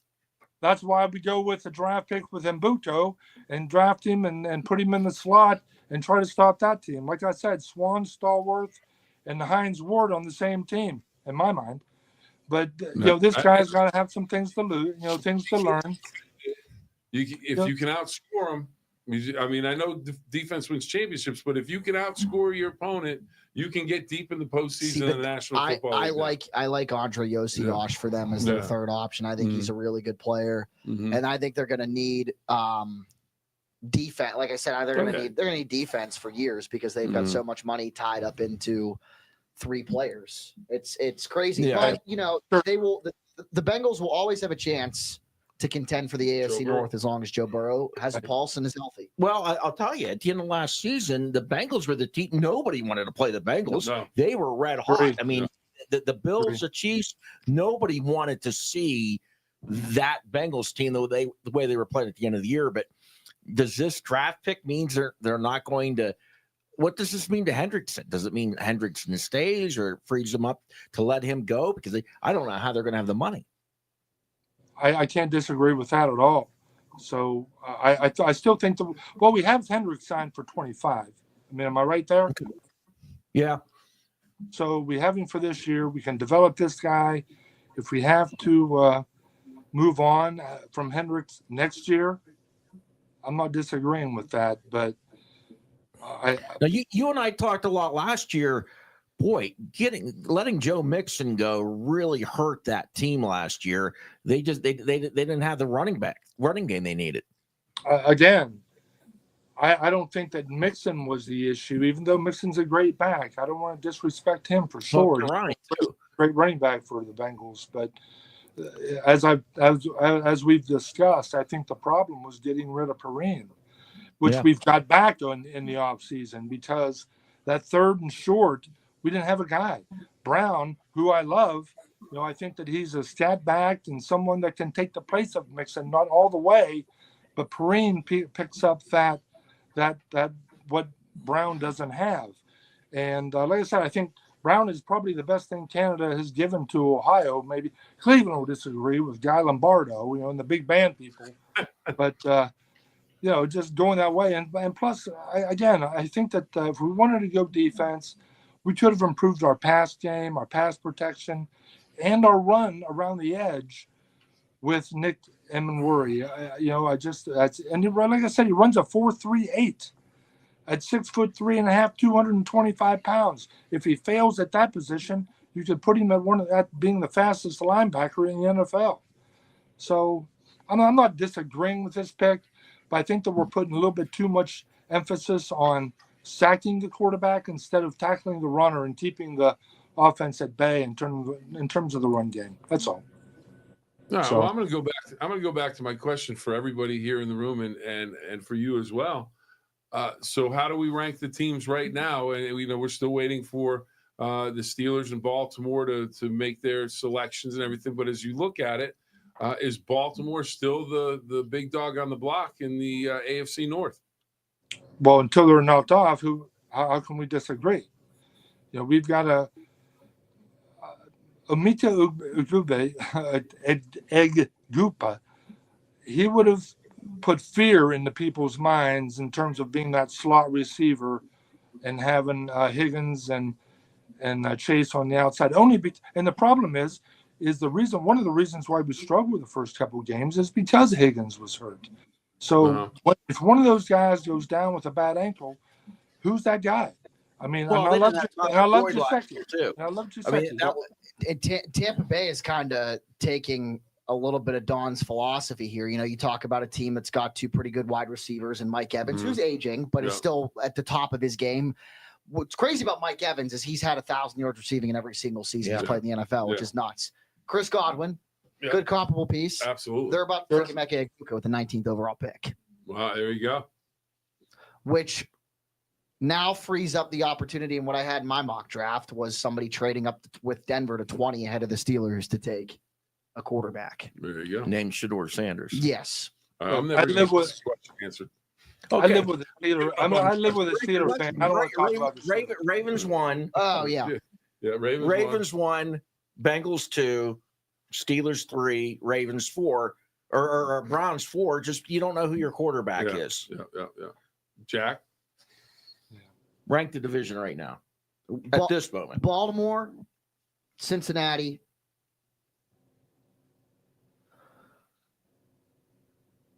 Wow.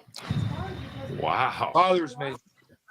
Commissioner, I think that we can beat Baltimore. I do. From the Steelers fan, just not put him right ahead of the Browns. I'm trying to figure out whose quarterback's room is worse. That's the thing. You got Joe Burrow, Lamar Jackson. But by default, I might put the Browns ahead of the Steelers right now because Joe Flacco is a better quarterback than Joe Flacco.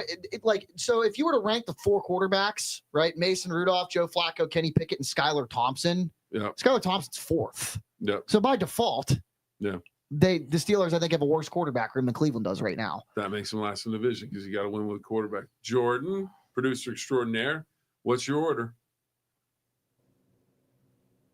Okay, well, I would put the Bengals first, but I just don't think that's going to be it. So Baltimore, Bengals.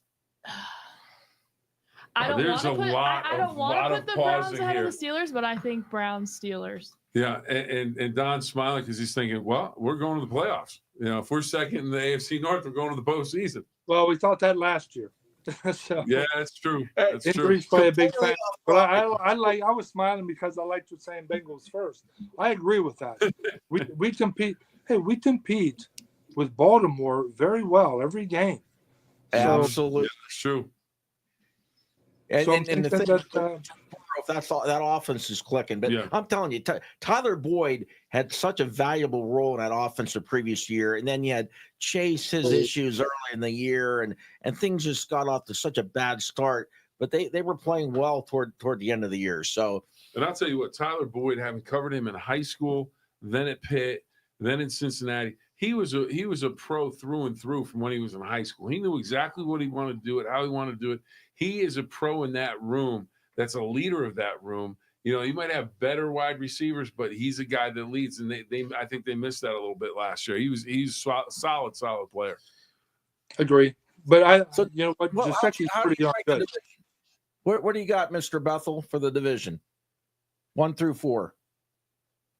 Bengals, Ravens, Steelers, Browns. Sorry, Browns. Sorry, Steelers. But that's what I see. And again, I think that the Bengals haven't really, in my mind, improved themselves a whole lot as of today. We have a long way to go.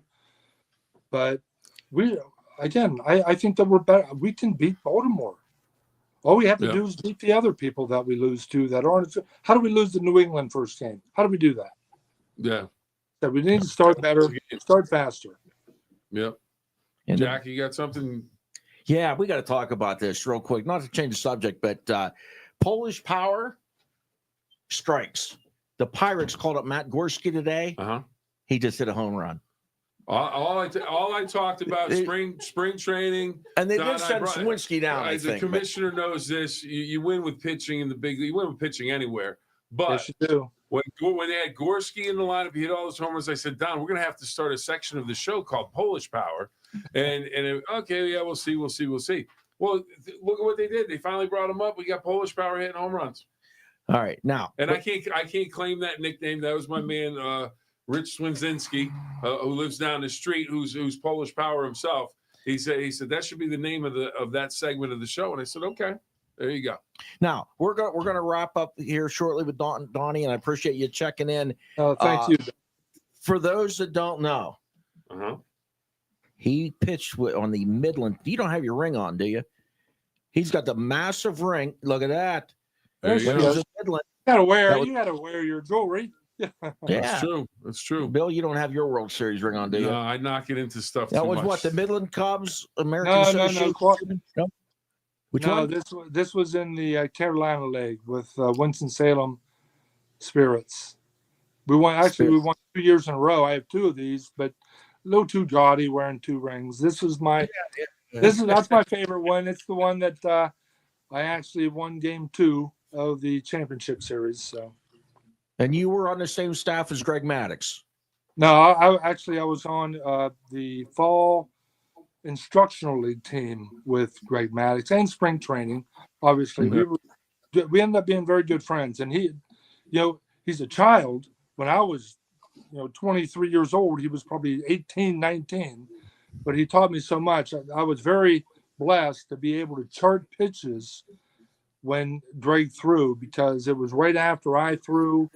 And the day after you threw, you ran, and then you sat right behind the home plate and charted all the pitches. So I got to see Greg Maddox pitch up close. Okay, so I have to jump in here because we're going to go all pitching all the time now on the draft show. But it's so being able to see, and you were a great pitcher, but to be able to see greatness that translates to the Hall of Fame. What is that like to be able to see that day in and day out when he's 18 years old and you already recognize it? I had nothing. I still have nothing. It's like an artist. He was painting the corners, throwing the right pitches, just missed. He was a master at age 19 of his profession, and there was nothing but success in front of that guy. He took me. I go up and meet him at the hotel that the Cubs would stay at, and he a great person, but a phenomenal pitcher, no doubt. Commissioner, thank you very much. And Jack, thanks for the invite. Appreciate it. Thank you. Hey, thanks, Tony. We appreciate it. Good to see you. Take care, guys. Take care. Be well. So the Broncos are picking right now. This pick is in. It's defensive back Jahdae Barron from Texas. Jim Thorpe Award winner this year. No trade in front of the Steelers. So they've got Shedeur Sanders on the board. And I am not the first one on this because the first one I saw on this was Chris Carter of the Post-Gazette. I saw his initial report, that's why I stepped out. I called a source of mine. A source of mine also confirmed that the Steelers will be passing on Shedeur Sanders, and they're going to take Derek Harmon from Oregon. Well, okay. There you go. And here's the deal. If you are not convinced about a quarterback, don't take that quarterback because it can set the franchise back, and that's what the Kenny Pickett deal was. Now, Kenny Pickett might go to Cleveland and have an outstanding performance, but we'll have to wait and see. Okay, we're going to take a couple sponsor reads here. Looking for the largest gun shop in the area? Head to Sports News Trading Post in Wintersville with the biggest inventory around. They buy, sell, and offer expert gunsmithing right on site. Stop in today. Sports News Trading Post has it all. Panhandle Cleaning and Restoration is a full-service restoration company that offers water, mold, fire, storm damage restoration services. As the leading provider of disaster restoration, Panhandle serves areas throughout 6 states. Robert C. Contragaro Sr. founded Panhandle Cleaning and Restoration in 1977 with a commitment to fairness, honesty, and quality work. Panhandle has established a stellar reputation for the quality of their services and the professionalism of their talented technicians.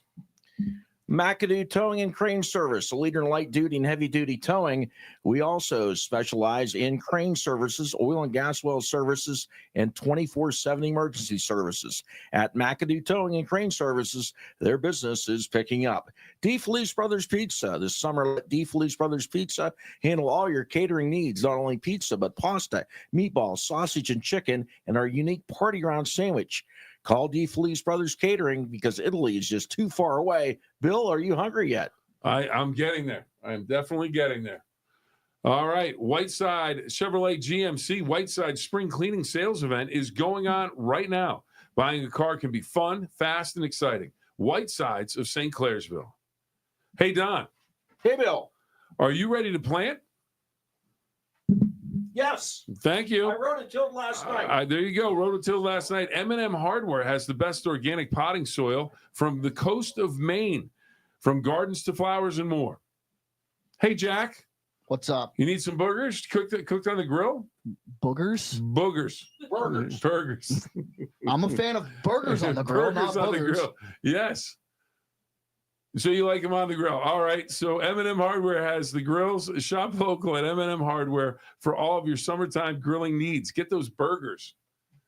I'll tell you what, good burger right now. But I'll tell you what, Steve's Fish and Chips just did a great job. And Scott, when he was here a little bit earlier, fantastic job. M&M Hardware always has the right stuff that you need, whether it is gardening, organic soil from Maine, or grills for those burgers.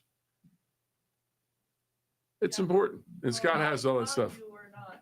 While we were reading those. Yes. Denver picked Barron. I don't know how to say his name. Jahade Barron. And Steelers are on the clock. More and more reputable people that cover the league are also coming in and saying it's Derek Harmon from Oregon. All right, Don, you're happy about that. I think you like that. Yeah. I'm kind of shocked that they're passing on Shedeur, which I think, you go back and look at 2022, they made everybody believe that they were in love with Malik Willis of Liberty, the quarterback. Yeah. And you just saw Andy Weidel and Mike Tomlin get fired up and high five each other. They're showing Jackson Dart, and he's not on the phone, so he's not going until the second round. No. That was a smokescreen. Yeah. In 2022 with Malik Willis, and they later came out and said that Malik Willis was third on their quarterback board. They had Pickett number 1, and I believe Desmond Ridder was the second highest quarterback on their rankings that they had listed.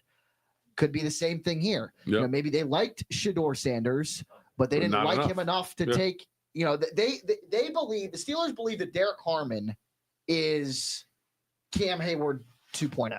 Yeah. They believe that this pick has the potential to create a decade plus at the position, just like Cam Hayward did with the Steelers from 2010 to now. The Steelers for years now, they will take the top player on the board. They will not reach. They might make a mistake on the pick, or maybe the player doesn't pan out.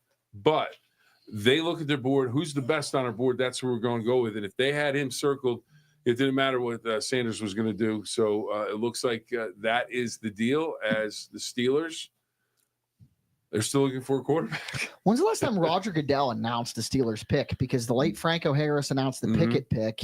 They've had other guys do it as well. Does this mean that Aaron Rodgers is coming to the Steelers?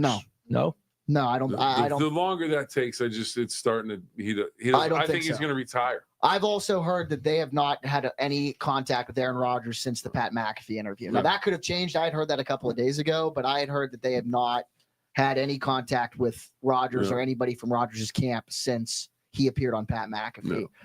I think that they're at the point with Aaron Rodgers that says, if you come here, great. If not, we're confident in Mason Rudolph. Yeah. Do the Cleveland Browns now move up and take Shedeur Sanders? If they like, they got the first pick of the second round. I don't know that they have to. Yeah, they may not have a point. They may not have to. And if he's not there and they like Jackson Dart, maybe they go with Jackson Dart. Because let's look at the draft order right now. Let's try to break it down. You've got the Chargers on the board here, and I have to run and anchor our 10 o'clock sports after this, so I got to get going.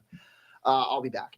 But the Chargers are picking now. Well, I think we're in the 10 o'clock news too. I think we're doing you guys are before me, but I have to put some stuff together. Here's the draft order. The Chargers are picking right now. You need this, Jack? Yeah, there you go. The Chargers are picking right now. They've got Jordan's favorite, Justin Herbert. They're not going to take a quarterback. Hey now. They've got the Packers are 23. Jordan Love. They've somehow managed to find franchise quarterback after franchise quarterback and not miss a beat. The Vikings believe in J.J. McCarthy. The Texans have C.J. Stroud. The Rams is interesting. The Rams at 26 is where I see them potentially saying, oh, you know what? We've got an aging Matt Stafford. We didn't think Shedeur Sanders was going to be here. Maybe. But the Rams have other needs. And then you've got Lamar Jackson's Ravens, Goff's Lions, Daniels' Commanders, which I had mentioned to Rob earlier. We talked to your buddy Chuck. It's funny how a difference a year makes. Oh, and he's in the bullpen. He's getting ready. Chuck and Mr. Master are both in the both in the bullpen. Get ready. Well, look at Mark down there. Look at him. Look at him go. I can't see him. But Mark high. But then you've got Josh Allen, Patrick Mahomes, and Jalen Hurts. So maybe the Rams at 26, if they've done their due diligence on Shedeur Sanders, but it's counterproductive if you've got a team that doesn't do their research on a guy and, fine, we'll pick him just because he's here. So I don't know that the Rams are going to take Shedeur Sanders. I think the Rams are close enough. I think the Rams think we were a few plays away from beating the Eagles and maybe going to the Super Bowl. Well, we're hearing they like Mason Taylor, the tight end from LSU. The Rams. Yeah, Rams. So. All right. Well, isn't Loveland there too? Did somebody pick him yet? Loveland went before Warren. Yeah. All right. Okay, have fun. I have to leave. All right, Jack. All right, we'll talk to you later. How about let's bring the boys in? Let's bring Mark and Chuck on. Let's go.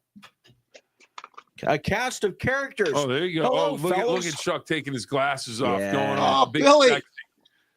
Yeah, all sexy. What's up, Marky? How are you, sir? You can tell the TV guy because Mark looks a lot better. He's got better lighting. Better lighting. I'm in my living room. You know what? My son's the TV guy doesn't have his camera turned the right way. He's got it up and down and not. Yeah, but it's more slimming when you do it that way. There we go. See, now do it back the other way. Mark looked so much more slimming when it was up the other way. Now he looks more like a linebacker. Well, he's got that frame. He can knock. All 165 pounds of me. That's great linebacker weight. That's not even grade school linebacker weight. Chuck, the lighting's not good, and Chuck played defensive line in college. Yeah. Don's saying that from Ohio, and not nowhere near New Hampshire. Chuck looks like the guy hiding in your basement, man. I mean, he's down there. The lighting's just on the one side of his face. Is like.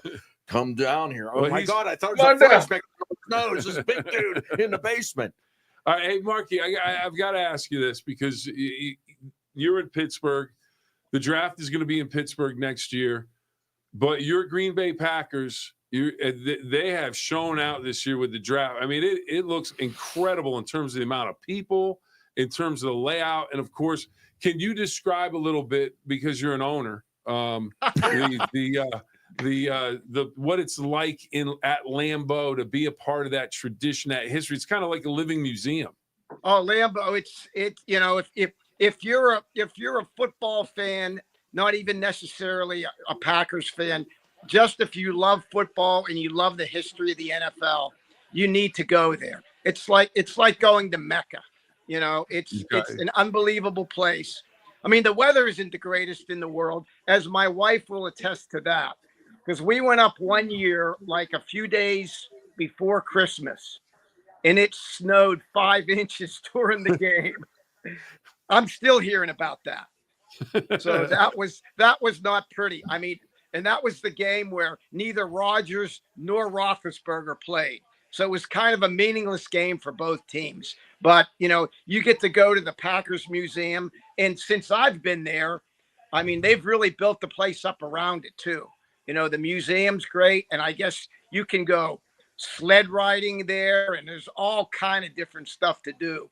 And you can park in somebody's yard right across the street. It's right in the neighborhood. It's it's like you go back to the 50s, you know, as you know. And then if you ever go to LA Stadium, it's, you know, it's from one extreme to the other. But, you know, Lambeau is a great place. And I still don't understand how that small town is fitting all those people. Yeah, that's what I'm thinking. The that crowd. place is tiny. I mean, we had to fly into, Appleton's airport, you know, when we came in. And then when we flew out of Green Bay's airport, there's 3 gates. And I remember carrying the gear back from there. And, you know, you drop the rental car off and it was in the same area as the gates are. Yep. I mean, I don't understand how. So I don't quite understand how they're fitting 250,000 people in a city of what? 35,000, 50,000, maybe. I don't know. Let me just so people don't know. Mark just said bringing the gear back. Mark was the photographer for WPXI going on Steelers trips. We went on a bunch of Steelers trips together, going to cover the Steelers all over the country. Now, Mark, I have to ask Chuck, because you talked about the snow. Chuck's been complaining about the snow in New Hampshire. I think it's snowing there now. No, it's not. No. I wouldn't be smiling. So, Chuck, Washington, NFC Championship game last year. Didn't go so well, but were you surprised and were you excited about Jaden Daniels in his second year? Oh, unbelievable. We're going to get him some help, and we'll be on our way and running. I mean, you got to look at last year, and everything we got and then some was just a bonus. To get to the NFC Championship game, are you kidding me? You know, with him, he showed so much upside, and I believe we're heading in the correct direction with Quinn, and we'll see. The future's bright. And Mark, the same thing with the Packers. Jordan Love has really proved to be that answer after Aaron Rodgers. He's played well, and he's taken them into the playoffs, and it looks like they get a couple players they might be able to challenge. Well, yeah, I think last year he might have taken a step back. You know, he was injured for the early in the year, and then, you know, the whole Toyotathon thing, you know, every time Toyotathon starts, then he starts to play well, you know, but he still makes some, you know, questionable plays and throws the ball a lot off of his back foot. But, you know, we'll see. I don't like to get, you know, too optimistic, because I've had my heart broken too many times. So, you know, that's the deal, but we'll see, you know, cautiously optimistic. But I mean, the Commanders, geez, you know, that quarterback came out of nowhere, huh? To be that good as a rookie is amazing. Chuck called it on this draft show last year, though. But we should have pulled out the tape and replayed it. Well, then he would get a little cocky, and his head might swell a little bit, and the whole thing. No. This year's pick, I'm going to get a little cocky on. Yeah. Now, Mark, the Packers, what do you think they need? Where should they go in this draft? Well, I would say cornerback. You know, because I think our man Jair Alexander has worn out his welcome in Green Bay, and you know he's in the whirlpool more than he's on the field. You know, the guy's hurt. He's a great cornerback when he plays, but he never plays. So they either need. I mean, they normally draft defense, you know, every year, and they never get it right. So hopefully, either a defensive lineman because Kenny Clark's getting old, or a cornerback because they're going to have to replace him. So I mean, there was a great signing last year with Xavier McKinney. I mean, he's a great they made 2 great free agent signings last year in Jacobs and Xavier McKinney. So we'll see what happens in the draft. I mean, I really wish they would trade out of the first round and get another second round pick, because they seem to do much better in the second round than they do in the first round. So we shall see. But I don't know if there are any of the top defensive linemen left. I mean, it seems like a few of them, a few defensive linemen, went early, and or they need another inside linebacker. I mean, Edgerrin Cooper was a great pick last year, but Quay Walker is a great athlete out of Georgia from a few years back. But he just has all the tools, but it seems like he just gets caught out of position a lot. So I don't know what the deal is there, but but I love when people make all these predictions and everything, like everybody knows better than the GMs. That's what humors me the most about all these draft geniuses. Especially stuff online, and people put out their mock drafts. That I get a lot of chuckles out of that. So we'll, experts like you, Billy, they don't know experts like you. You know why? Because I just keep my mouth shut and I don't make any predictions. What's that? I don't make any predictions. I keep my mouth shut. I just cover. Hey, here's what happened. Billy doesn't worry about hot takes, and that's why it's great to work with Bill, because everybody he's got his name. He doesn't need to make a hot take and be the hot thing of the moment at the moment. But anyway, you know who the hot thing of the moment is? The running back for North Carolina that just went to the Chargers. But I thought they just got my man Najee Harris. Yeah, they did. So this is odd. Yeah. Harbaugh loves to run the football. Yeah, I think they brought Najee. I think they brought Najee in to teach this guy how to deal with the media. He was a joy. He was a joy, like a lot of the other ones are a joy. He was just like we were like he had to go to the dentist and get a tooth pulled without Novocaine. That's what it was like standing in front of the media. Yeah, remember Bam Morris? He was a fun one to deal with. Yeah, Billy had a good experience with Amos Zaraway once too. Yeah. Oh, that was a lot of fun. And I got along for I covered him at WVU. And then he lost his starting job to Jerome, and I was the one that asked him about it first, and he wasn't real happy about that. No, he was so agitated, but that was fun. A little bit. I like to get the Buffs and Pegram together. Yeah. Now, Chuck. Yes, sir. Washington. Real quick, because Mark's going to jump back in here because the Packers are on the clock. But Washington, what are you thinking in terms of who you would like to see them pick? I'd like to see go corner or wide receiver, but I have a feeling we're going to trade out of the first round. Okay. I have a strong feeling that we're going to trade out of the first round, and I like it. Okay. I like it. All right. Jordan, producer extraordinaire, is giving us some information or some instructions. We're going to go live on TV here shortly. Oh, you guys ready to be live on TV? Oh, man, that's big time. I don't know. We're going to try to do this. Chuck, you a little nervous? But Bill, you're not the technical guy. They won't. It's just us on this camera. This is kind of a. Oh man! Yeah, I was wondering about royalties and so forth. TV. Man, Jordan's saying. All right, well, she'll need to come back if we're doing that. So. Okay, so we got to think of what we're going to say. I don't know what we're going to say. Anyway, go ahead. Yeah, so Chuck, Packers on the clock. You think they're going to trade out and you just stockpile some picks? I stockpile. Now I think we're going to go with the Araku out of BC, the defensive end. He's got a lot of upside. I watched him twice last year live in person. He's got everything and then some. So that would be my pick. You and 20 of your closest friends, because BC didn't have very big crowds. No, well, yeah, I had the place to myself. It was great. He was down on the field. Yeah. After each play, how'd you feel on that? The Boston Breakers had more fans back in the day than BC did last year. Boston Breakers. The Boston Breakers. New England doesn't know anything about college football. That's the problem. Oh man. All right, Marky, 3 minutes and 35 Yeah, they're seconds. trading now. I'm telling you, they're taking. They're taking. Would that be funny? They hold the draft at Lambeau, and the Packers trade out of the first round.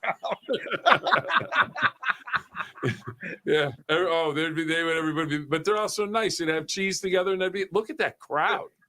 Yeah. Look at that crowd. That is Mark. We both have worked in Pittsburgh. We know how tight those streets can be. How are they going to make this work in Pittsburgh? I'm going out of town. I don't know how that's going to happen. Come on, Mark. I'm coming. I'm headed to the Caribbean next year when they come to town. That's going to be. No, I'm coming to stay with Billy. Yeah, well, yeah. Going to the Caribbean with Mark. Yeah, I'm gonna rent out my house and just head to the Caribbean. All right, fair enough. All right, well, are we? How much closer are we to going on? 2 minutes and 15. I'm telling you, they're trading now. Okay. They'll be standby, Bill. I understand that. Mark, how did you do that with Bill? Did you go standby? They gave him left-handed go. Left-handed go. Yep. When I would do stand-ups, he'd look at me. He goes, "All right, he's going to give me the left-handed He's go." asking me, "What are we going to do?" I'm like, "He's going to cue you, and then just going to say go." One of my favorite stories. Penguins against the Rangers. Guy from New York is just, we gotta go. You guys need to stop. You need to be quiet. And Mark says, "What's going on?" So he's, "All right, go ahead, do your thing." And the guy kept messing up. And Mark looks at him. He goes, "You guys got about 3 minutes left, and my boy is loud." And the guy went, "Okay." He just all of a sudden it was over. No, I didn't say it quite that nicely. No, you did not. I said you got 3 minutes, and we're going. So you better, And then. And he looked a little afraid. Oh man! All right, 137. Mark, any changes in your pick? You still going with the defensive back? I think they're trading out. There's a minute left here. We got Chuck and Mark on. They're both trading out of the first round. Oh, pick is in. I was wrong. Yeah, pick is in. You were wrong, Mark. It could be a trade. Maybe they traded with Washington. It said pick is in. Oh, jeez. All right. What are we thinking? The pick is in. Here comes the commish. What's up with his shoes? What's he wearing? Tennis shoes? Well, he rode the bike in. Crocs. Did he? He rode a bike in like the Packers do a training camp where they ride the bicycles from the training facility out to the field. Right. Like you said, it turned back the clock to the 1950s. Is there a more worthless media day than the first day of training camp when all it is video of these guys coming up and dropping off all their luggage and arriving? Oh, that's fun. Especially a couple of years ago when it was like 95 degrees. That was fun. At least they don't do the Antonio Brown helicopters and all that nonsense anymore. Yeah. Oh man. He was lovely, wasn't he? Uh-huh. Well, how about the fact that back in the day you'd see the guys carrying in air conditioners? Yeah. Now everybody's got central air. They've got the beds. They don't even have to bring their TVs in anymore. So, all right. Well, Mark, the pick is in, but are we going to make an announcement here or what? It's Green Bay. They move slowly. You are owner of the Green Bay Packers. Get this thing rolling. Yeah. What? Yeah. Now, when you go to Lambeau, do people stand up and applaud as you walk by since you're an owner? Yes, all 5 of them.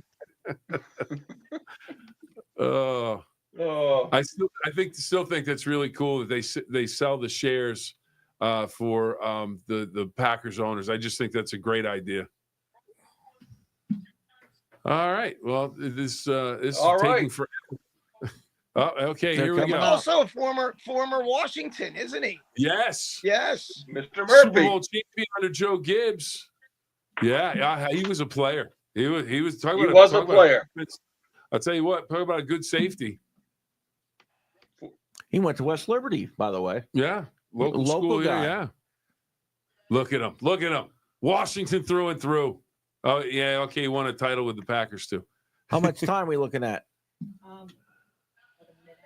Minute. Okay. Now 30. 30 seconds. Okay. See, this is what Mark did. He sent Murphy out to make a speech. When ownership gets involved in these things. We're going to have to mute you here in about 20 seconds. All right. Can you guys hang on for a second? Yep. We'll hang on. All right.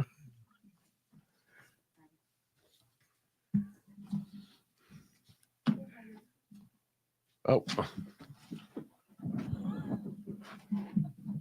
Hey now.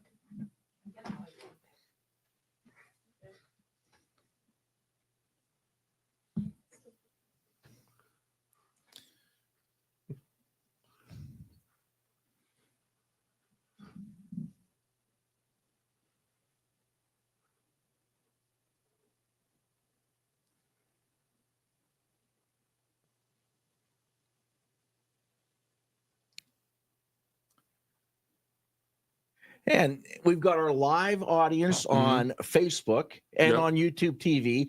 Now we're also live in the 10 o'clock news on Fox 9. It's the NFL. It's the draft special for News 9 Sports on the go. And we're talking about the NFL draft tonight. And the Steelers went with a defensive tackle just a little bit ago in the first round. And it was a guy that you wanted to pick. Tell us about It's it. exactly what I wanted. Pick up the defensive tackle, Derek Harmon out of Oregon. Cam Hayward, he's only going to be, another year, maybe two tops.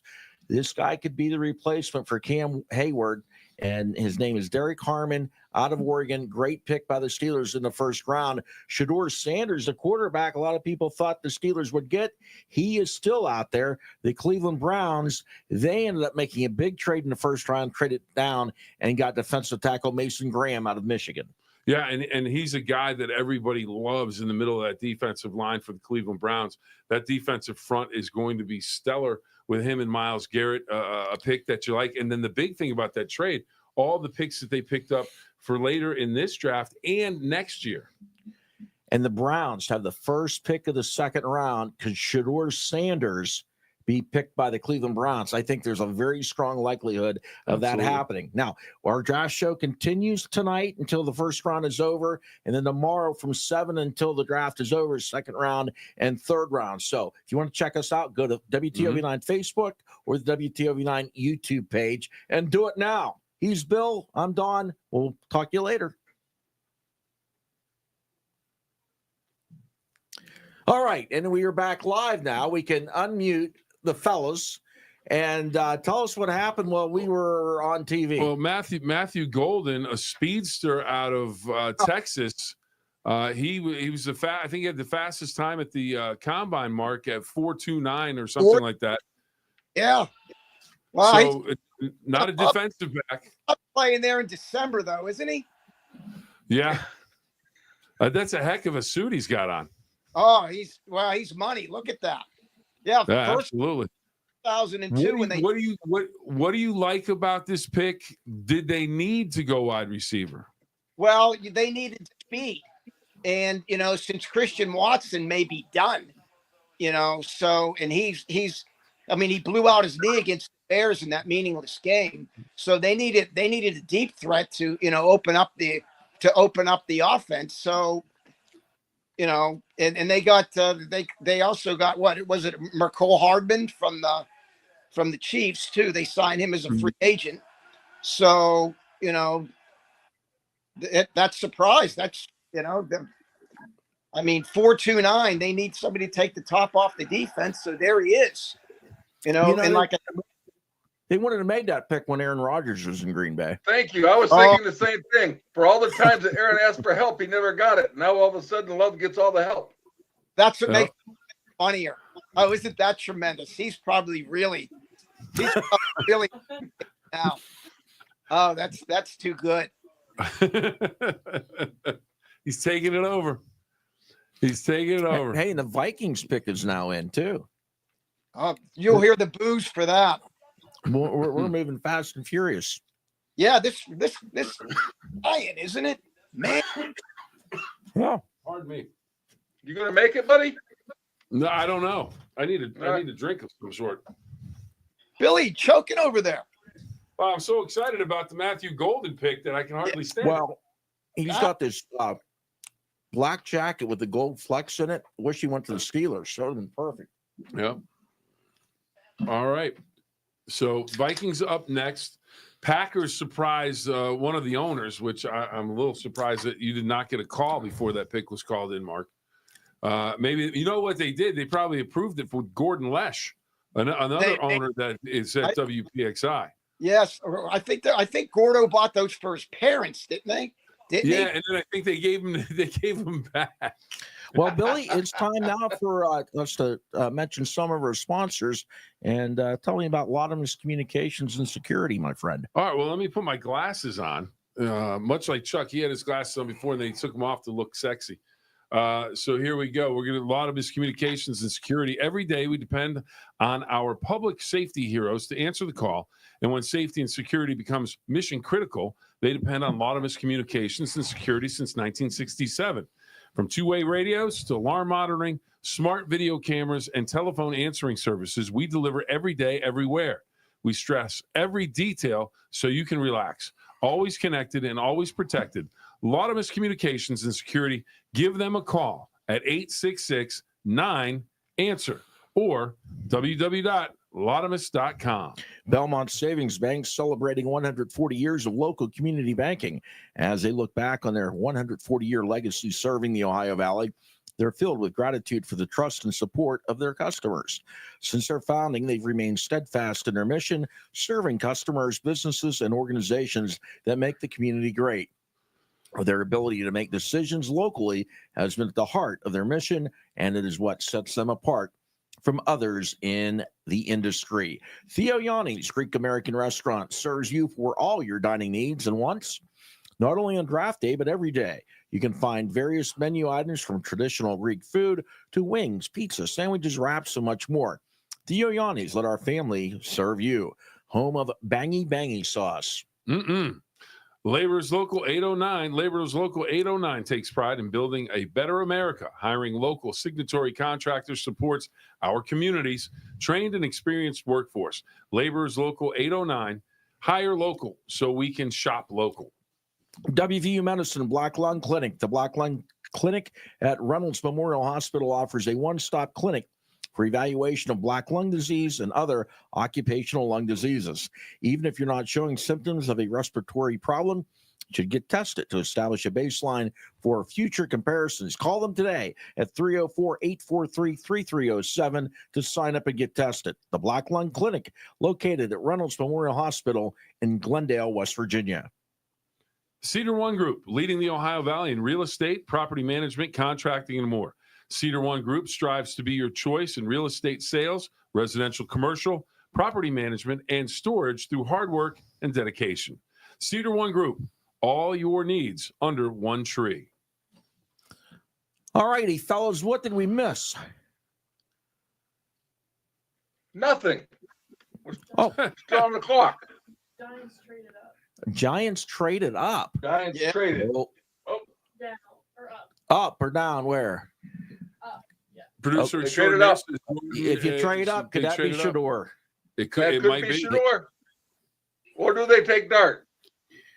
Yeah, no, Shador. No, I think it would be Shador Shador. Sanders would thrive in New York City. His dad has prepared him for that all his life. Yeah, and Yes, he and has. Dad is behind the scenes making things happen, and yeah, the marquee value of Shador Sanders in New York is huge. Interesting thought. Just maybe it's just for me interesting because I'm the one who thought about it. But Peyton Manning, he does this thing in Indianapolis. Eli comes in the league. We are not going to San Diego. We don't want that to happen. Yeah. He's got his dad, Archie, pulling the strings behind the scenes.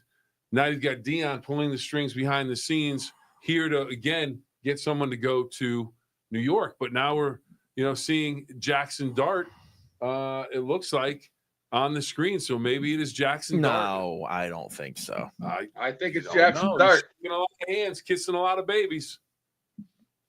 That seems to be the pick. I'm not sold on Lane Kiffin quarterbacks. I mean, what's Matt Corral ever done? Are you sold on Lane Kiffin? He's done a good job at Ole Miss. Yeah, but I'm not sold on his quarterback. Your guy is just running the show out in Wisconsin right now. What's that? The guy the Packers drafted is just golden. Like the man of the hour. They finally took a wide receiver since the first time since 2002. He's got to come out of his shell a little bit. Well, he's a wide receiver. I'm sure he's very humble then, huh? Chuck, are we still trading out? No, I think we're going to stick around. Is Washington going to take Shedeur Sanders? Who just made the deal? I hope not. Well, wait a minute. Did the Vikings trade with the Giants? That's what happened. The Vikings traded with the Giants. Okay. The Vikings traded with the Giants. Who did? Because Houston. Oh, who the Vikings pick? They picked a guard out of Ohio State. Oh, yeah, we missed that. They picked the Buckeyes offensive lineman. They got Donovan Jackson. Oh. And the Giants traded with Houston. Okay. A lot of moving parts. A lot of moving parts in the draft. Now, I blame Mark. You and I have never done anything that's been on time in our lives. No, we haven't. And this is 10:55. Look at my chart. I'm ahead. I had the Texas pick at 11:13. So this is going ahead of what we projected. Which is fine with me. What's that, Marky? It's flying. Beginning of the draft, they didn't waste any time getting the picks in the first 12 to 13 picks. They were boom, boom, boom. Yeah. And it seemed long here because of the whole Browns thing. The Browns made the trade, and we waited around 5 picks, and it seemed long then. But no, it's gone lickety splitly for the most part. Yeah, for the most part. Well, except when the Packers were on the clock. Wow, last like 2 minutes. Yeah. Yeah. Mark called in and said, "Let's drag this out. We need our TV time." So they wanted to recap the picks at the bottom of the screen. You see Seattle guard Gray Zabel out of North Dakota State. Then Emeka Buka, the first Ohio State player picked. Great pick there by the Buccaneers. Yeah. Janae Brown went to the Broncos. Then it was the Steelers with Derek Harmon at 21. Chargers, surprise, went with the running back, Marion Hampton out of North Carolina. Good running back, though, just a surprise with them already having Harris. Unless they're going to use Harris as a trade chip with somebody else, maybe make some moves later in the draft. Matthew Golden, and then Minnesota guard Donovan Jackson from the Ohio State Buckeyes. And then via the then it's the Giants with the trade with Houston. Yeah. Okay, so everybody's caught up. We are caught up now. Okay, 10:57. Let's see what this pick is, and then we will go to our final live read for the hour. While we're waiting for the pick, let me tell you about Steve's Fish and Chips. All right, you guys need to know about this when you come into town. This is good stuff. We've got more yet here. Steve's Fish and Chips, hand cuts and fresh breads. They're fish every day. As tremendous as Steve's fish meals are, you can also order up burgers, chicken wings, and more, including great chicken and steak salads. Steve's delivers so much. And if you're looking for the best seafood and more, the original Steve's Fish and Chips is open Monday through Saturday, 10:30 a.m. to 10 p.m. Call to order at 740-282-3261 or find them online at stevesfishandchips.net. Jordan, what were you telling us? Falcons traded with the Rams 26. Falcons trade with the Rams for 26. Okay. All right. Because the Rams now are they looking for Shedeur? Are they? Because the Rams want Mason Taylor, and I think they can wait down to get him. Yeah. Wow, they took Dart. The Giants took Dart over Shedeur. Wow. I am blown away. I'm sure Dion's madder than an old wet hen right now. Nobody wants Dion. That continues to keep the Browns an option for Shedeur Sanders. They may not even have to move back into the first round to get him. Yeah, you can just sit and wait for the second round. I don't think Dion. Right, everybody said they'd move back into the first to get him, but I think they'll fall to him. Yeah, absolutely. Wow. Man, Jackson Dart's mom has some guns on her. Look at those arms. Yeah. Look at it. She's got some. Look at it. She's got some. She's been in the weight room, Marky. Oh, she's been doing those push-ups. Yeah. All right. We've got Jackson Dart heading to the New York Giants in what we think is a surprise move. Oh, without a doubt. I mean, now the thing is, the New York Giants front office and their head coach really screwed up with Saquon Barkley last year. They should have paid him the money. Then they didn't have a quarterback. Now I mean, they had Daniel Jones. I mean, they've made some bad picks. Yeah. And now they have what? Russell Wilson. Yeah. And he's going to lead the way for Jackson Dart. Yeah. Well, don't forget about Jameis. Yeah, Jameis Winston. It's actually all of a sudden it's a pretty deep quarterback room. Yeah, remember Dart was at USC and then came to Ole Miss. He can sling it. There's no doubt about it. Yeah. I mean, he can throw the football. But how long will they how much patience will they have if you're trying to save your job as a GM and a coach? Because if they have another bad year, they're out.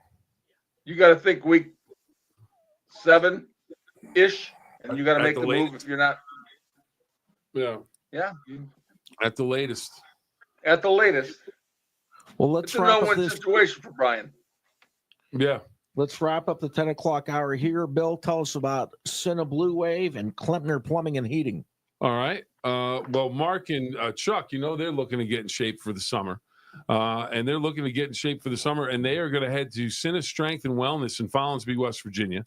It has the tools for you to reach your goals with certified strength specialists with Division I collegiate experience on staff. Recovering from an injury, Cinna has a certified athletic trainer on staff that can aid you in your recovery and help prevent future injuries. Looking for a great deal? Cinna has those as well, including boot camp classes special for 3 months at just $100. 3 months for just $100. Or get semi-private instruction with one of Cinna's certified trainers for 3 months at just $150. Looking for the best in fitness? Look no further than Cinna Strength and Wellness in Follinsby, West Virginia. Find them at Cinna Wellness on Facebook and Instagram. Klempner Plumbing and Heating and Electric. Klempner, locally owned and operated in the Ohio Valley, provides expert plumbing, HVAC, and electrical service for both commercial and residential properties. For quick repairs to new construction installs, Klempner keeps your space running smoothly, safely, and efficiently. Give them a call today at 412-728-0149. And we kick off our final hour with Jack Hillgrove. And boy, Jack, you leave the room and some crazy stuff happens. Did you see anywhere the Giants trading up and taking Jackson Dart over Shedeur Sanders? It makes sense because I guess there's a ton of connections, like with Ole Miss on the Giants staff. But my mock draft that I tweeted out at midnight last night, I had the Giants doing such a thing, trading back into the first round, but I had them taking Shedeur Sanders. So is Coach Prime's son going to slip out of the first round and maybe into the hands of the Cleveland Browns? Yep. Mark, Chuck, what do you think? Oh, boy, is that a fall from grace, huh? And wow, a tumble. It's very humbling, isn't it? Absolutely. That's the thing about the first round. If you were expected to go, and we've seen Aaron Rodgers go through it, we've seen some great players sit there and just what is going on, and they watch that fall. And Shedeur Sanders, it seems like he's been falling for about a month now. Wasn't it a year ago that Neon Dion was saying that Shedeur was going to be the number 1 overall pick and all this? Do you think they saw the writing on the wall by not showing up to the green room? I don't know how much that played into it, but I mean, maybe.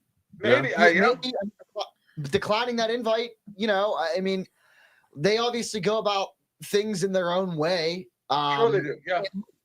And the thing about it is like, if you kind of read into it a little bit more, teams trade back into the first round like this because if you're a first round selection, you get that 5th-year option, right? Mm-hmm. So you get an extra year if the teams elect to select that 5th-year option. If you're the Steelers in recent years, you don't believe in it, but that's neither here nor there. But you do that with a quarterback, right? Because you think that you might be able to develop him a little bit more. What does that say about Shedeur Sanders that the Giants want to utilize the 5th-year option potentially on a quarterback and they go with Jackson Dart instead because they feel like he might be a little bit more coachable, a little bit more of a developmental player than Shedeur Sanders?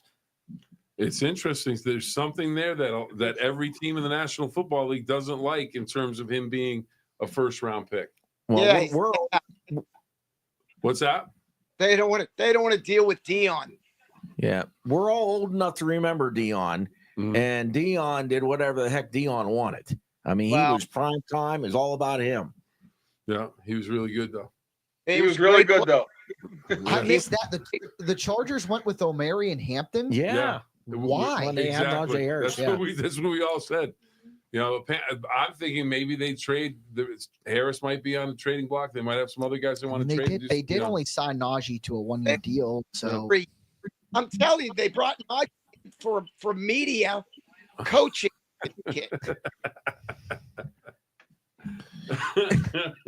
Yeah, Mark, you seem a little bitter on Najee. I'm just saying. Oh no, you know what?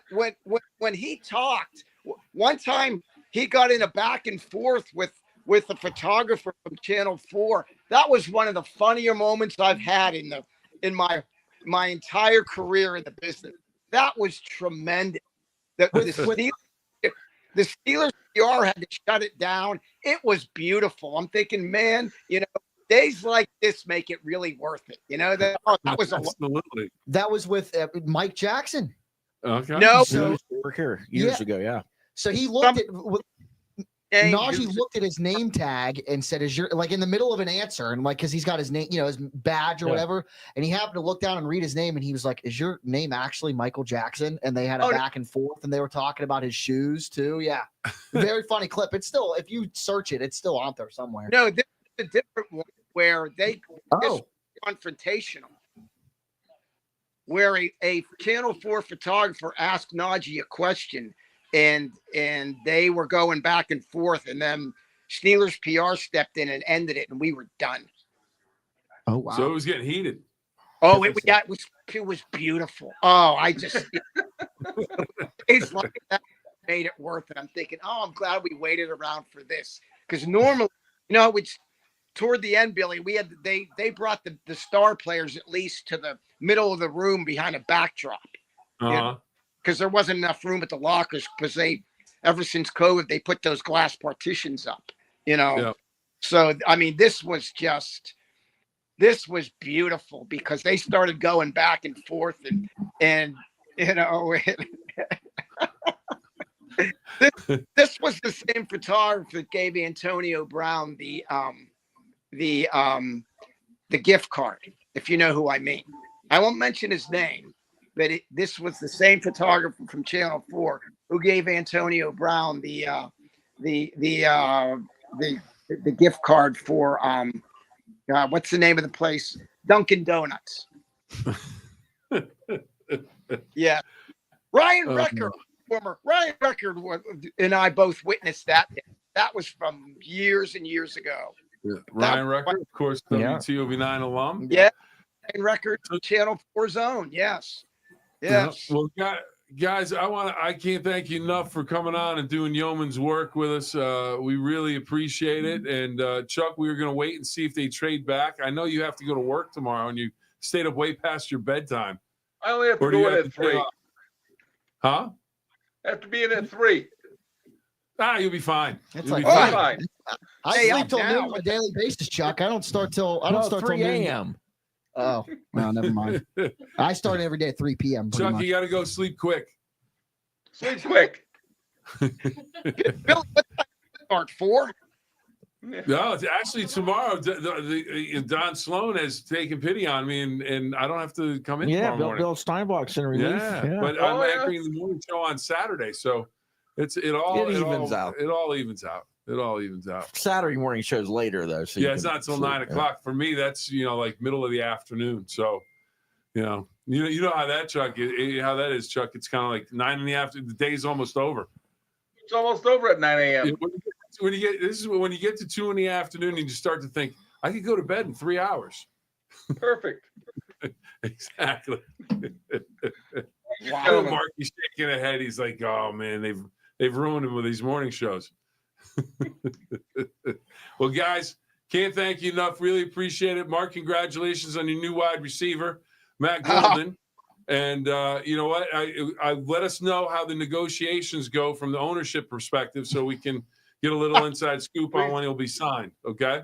Well, at least there's a limit now. Remember the days when the rookie would report to training camp because they were so at least they stopped all that and said, okay, here you go. Here's what you can make, and if you don't like it, then just sit out. See, I like the fact that they used to be able to wait because it would give us a story to do for a week or so while a couple guys would straggle in, and that would be the big story for a few days and everything. Chuck, we are very anxious to see if Washington trades out of the first round. So am I. If you hit that on the head again this year, we're gonna go to Vegas next year and just have you start making bets on things. Making bets on things. We'll just save me a room for next year when I'm out there for the draft. All right. Well, we're going to the Caribbean with Mark next spring when the draft is in Pittsburgh. Yeah. Oh, that's an idea. Let's do it from the beach. There you go. Let's The go. draft show. Jack can go to Pittsburgh. We'll go to the Caribbean. We'll do. Jordan, you in for the Caribbean? Thanks for the invite. Awesome. Jordan says she's in. Well, somebody's got to be in Pittsburgh, and you're a Pittsburgh guy. Okay. Maybe Ravens pick is in. Uh-oh. Maybe I can do safety. from Georgia. the beach. Yeah. Safety. Did you guys talk about this the details of this trade with the Falcons and the Rams? Great deal for the Rams. What are the Falcons doing? I have no idea. I mean, it's the 26th overall pick. Why are you even involving a first round pick next year in that talk? You gave up your first round pick next year plus picks this year. Yeah, I don't get that one. Yeah, I mean, like the Browns trade out of that spot and get an additional first round pick. But if you're Jacksonville, right, you trade up to 2. Yeah. So you kind of have to pay that price. Mm-hmm. The 26th overall pick, your first rounder next year should not even be in discussion. And the Rams might make out like gangbusters because the Falcons might stink. Yeah. Like they seriously, like Michael Penix might not be it. Yeah. And in that division, somebody ends up 5-12 every year. Might be Atlanta. That's interesting. All right. Well, we will ponder that while we say goodnight to Mark and Chuck. Thank you guys very much. Thank you, gentlemen. And we will talk to you next time. Maybe we'll talk. What's that, Margie? I said, always a pleasure, brother. Amen, brother. Love you both. You too. Talk to you soon. Love you too, my friend. Take care. Nice to see you, Mark. Yeah, you too. See ya. All right. We'll talk to you guys. Thank you. All right. Bye. All right, let me tell you about Sportsman's Trading Post. Looking for the largest gun shop in the area? Head to Sportsman's Trading Post in Wintersville with the biggest inventory around. They buy, sell, and offer expert gunsmithing right on site. Stop in today. Sportsman's Trading Post has it all. Panhandle Cleaning and Restoration. Panhandle Cleaning and Restoration is a full-service restoration company that offers water, mold, fire, and storm damage restoration services. As a leading provider of disaster restoration, Panhandle serves areas throughout 6 different states. Robert C. Contragaro Sr. founded Panhandle Cleaning and Restoration in 1977 with a commitment to fairness, honesty, and quality work. Panhandle has established a stellar reputation for the quality of their services and the professionalism of their talented technicians. McAdoo Towing and Crane Service, a leader in light duty and heavy duty towing. We also specialize in crane services, oil and gas well services, and 24/7 emergency services. At McAdoo Towing and Crane Services, their business is picking up. DeFleece Brothers Pizza. This summer, let DeFleece Brothers Pizza handle all your catering needs. Not only pizza, but pasta, meatballs, sausage, and chicken, and our unique party round sandwich. Call DeFleece Brothers Catering because Italy is just too far away. Are you hungry yet?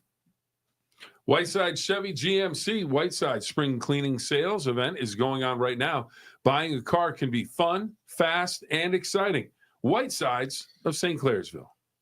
M&M Hardware. Hey, Jack. What's up? You ready to plant? Sure. All right. M&M Hardware has the best organic potting soil from the coast of Maine, from gardens to flowers and more. Just ask for Scott when you head out to M&M Hardware. Don?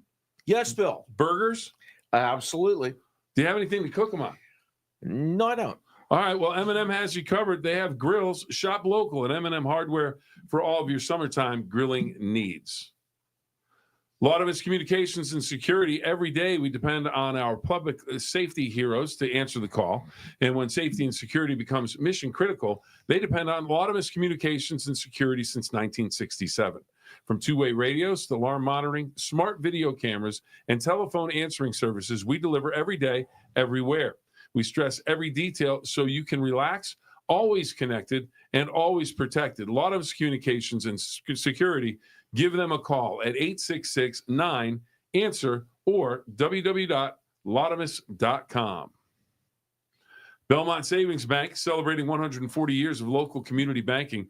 As we look back on our 140-year legacy serving the Ohio Valley, we are filled with gratitude for the trust and support of our customers. Since our founding, we have remained steadfast in our mission to serve our customers, businesses, and organizations that make our community great.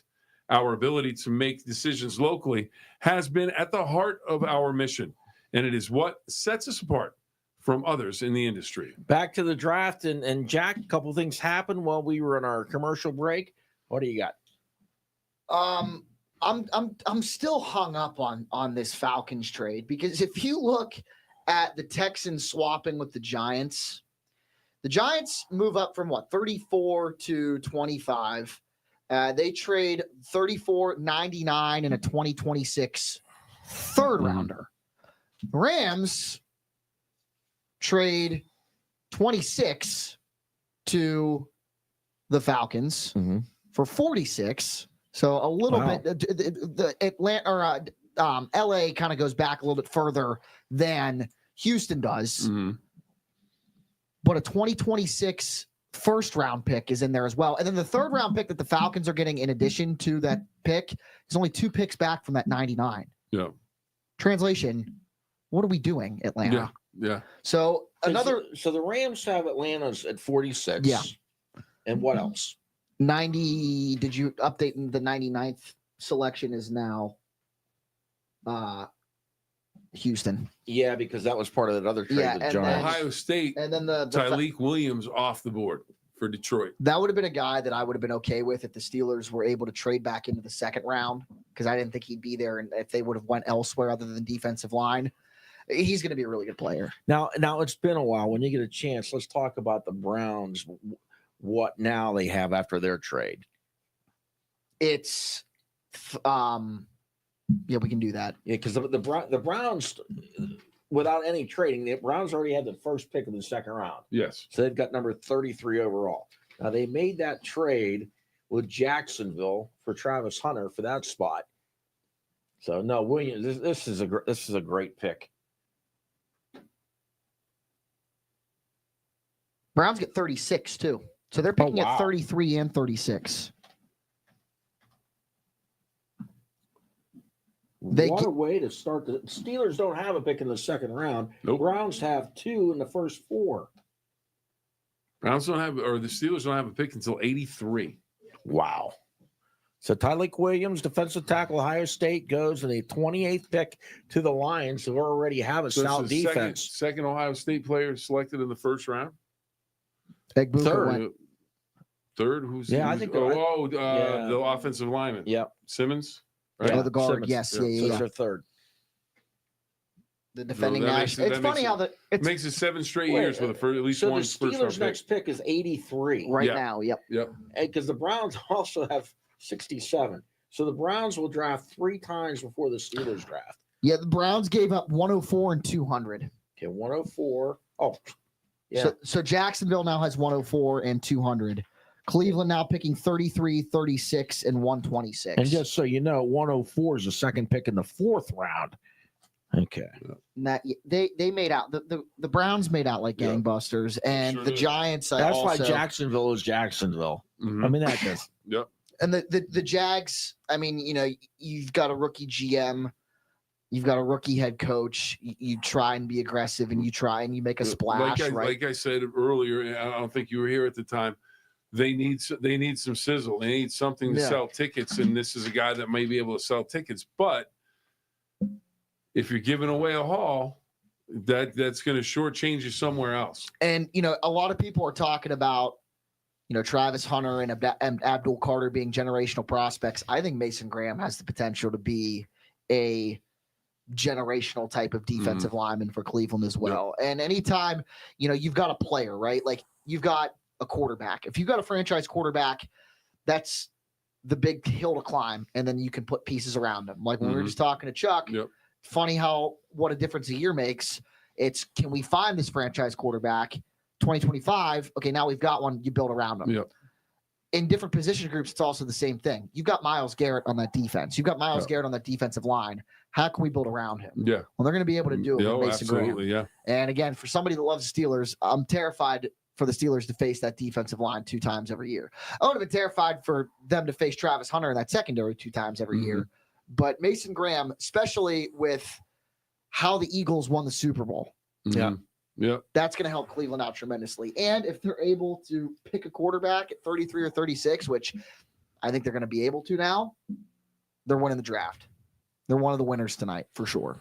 And Jeff Exline, he checked What's he in. want? I was actually going to call him, and he checked in with me, and he says, "I'm happy the Steelers got their big guy on the defensive line," and I think most everybody would agree with that because they need to find a way to stop the run. They weren't able to do that last year. Well, the Commanders pick is in. We've got 4 picks left here in the first round. The Commanders, the Buffalo Bills, the Chiefs, and the Philadelphia Eagles. I think the Eagle is Luther Burden. Is he still available, or did somebody pick him? I think he's still available. I could see Philadelphia doubling down on wide receiver, Mhm. or I thought about defensive line, but because they lost Milton Williams, but I think defensive line at this point, especially for where we are in the draft, has been picked through pretty good. Mike Green still available for the edge from Marshall. That could be a guy that Philadelphia might target. I mean, if it ain't broke, don't fix it, right? They won that Super Bowl with defense. Yep. Absolutely. Okay. I hate to say it, but they're one of their weaknesses now is backup quarterback. I'm not sold with the guy they got back from the guy with 5 names they got from the Browns. Yeah. Well, they had Tanner McKee too. Yeah. Well, they can pick someone up later in the draft. They can take a 5th round pick. They can bring back Carson Wentz too if they want to. Yeah. Hey, they got one Alabama quarterback. Go grab Milroe. Looks like Washington's going offensive line here. Connerly from Oregon, I'm seeing. Okay. There's a look at Mike Green. That's again, you talk about, okay, we've got a quarterback. What do you do now? Build around them. Yep. And they were able to do that big time and trading for Laramie Tunsil, who's probably going to be that team's left tackle. Now you've got this Connerly kid. If this is the pick here, potential franchise offensive tackle you draft in the first round, you trade for one. If I'm a Commanders fan, if I'm your boy Chuck Bill, I'm fired up that you're beefing up the offensive line, especially for a quarterback that likes to run. Yeah. Yep. And Washington fans know all too well what could happen if you have a quarterback that likes to run that's not well protected. Where he is, Josh Connerly, Oregon. The big storyline heading into tomorrow is what the Steelers, how the Steelers address maybe potentially getting back into the second round. Yeah. And if they choose to do so. I don't see how they don't. I mean, you're going from pick 21 to 83 without making a selection. Now, what happened? That second pick went Seattle for DK Metcalf. Okay. Which, yeah, I'd take that. I mean, that's.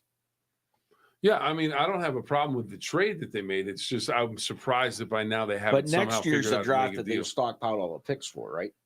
Well, they want to have a special draft next year, and that's kind of why they haven't because they haven't signed an adequate enough quarterback to replace Russell Wilson. That's why they get the comp pick, because they didn't. There's all these rules that how they go about replacing guys is how you accrue compensatory picks. They've shown 2 highlights of this guy and he held on both of them, but that's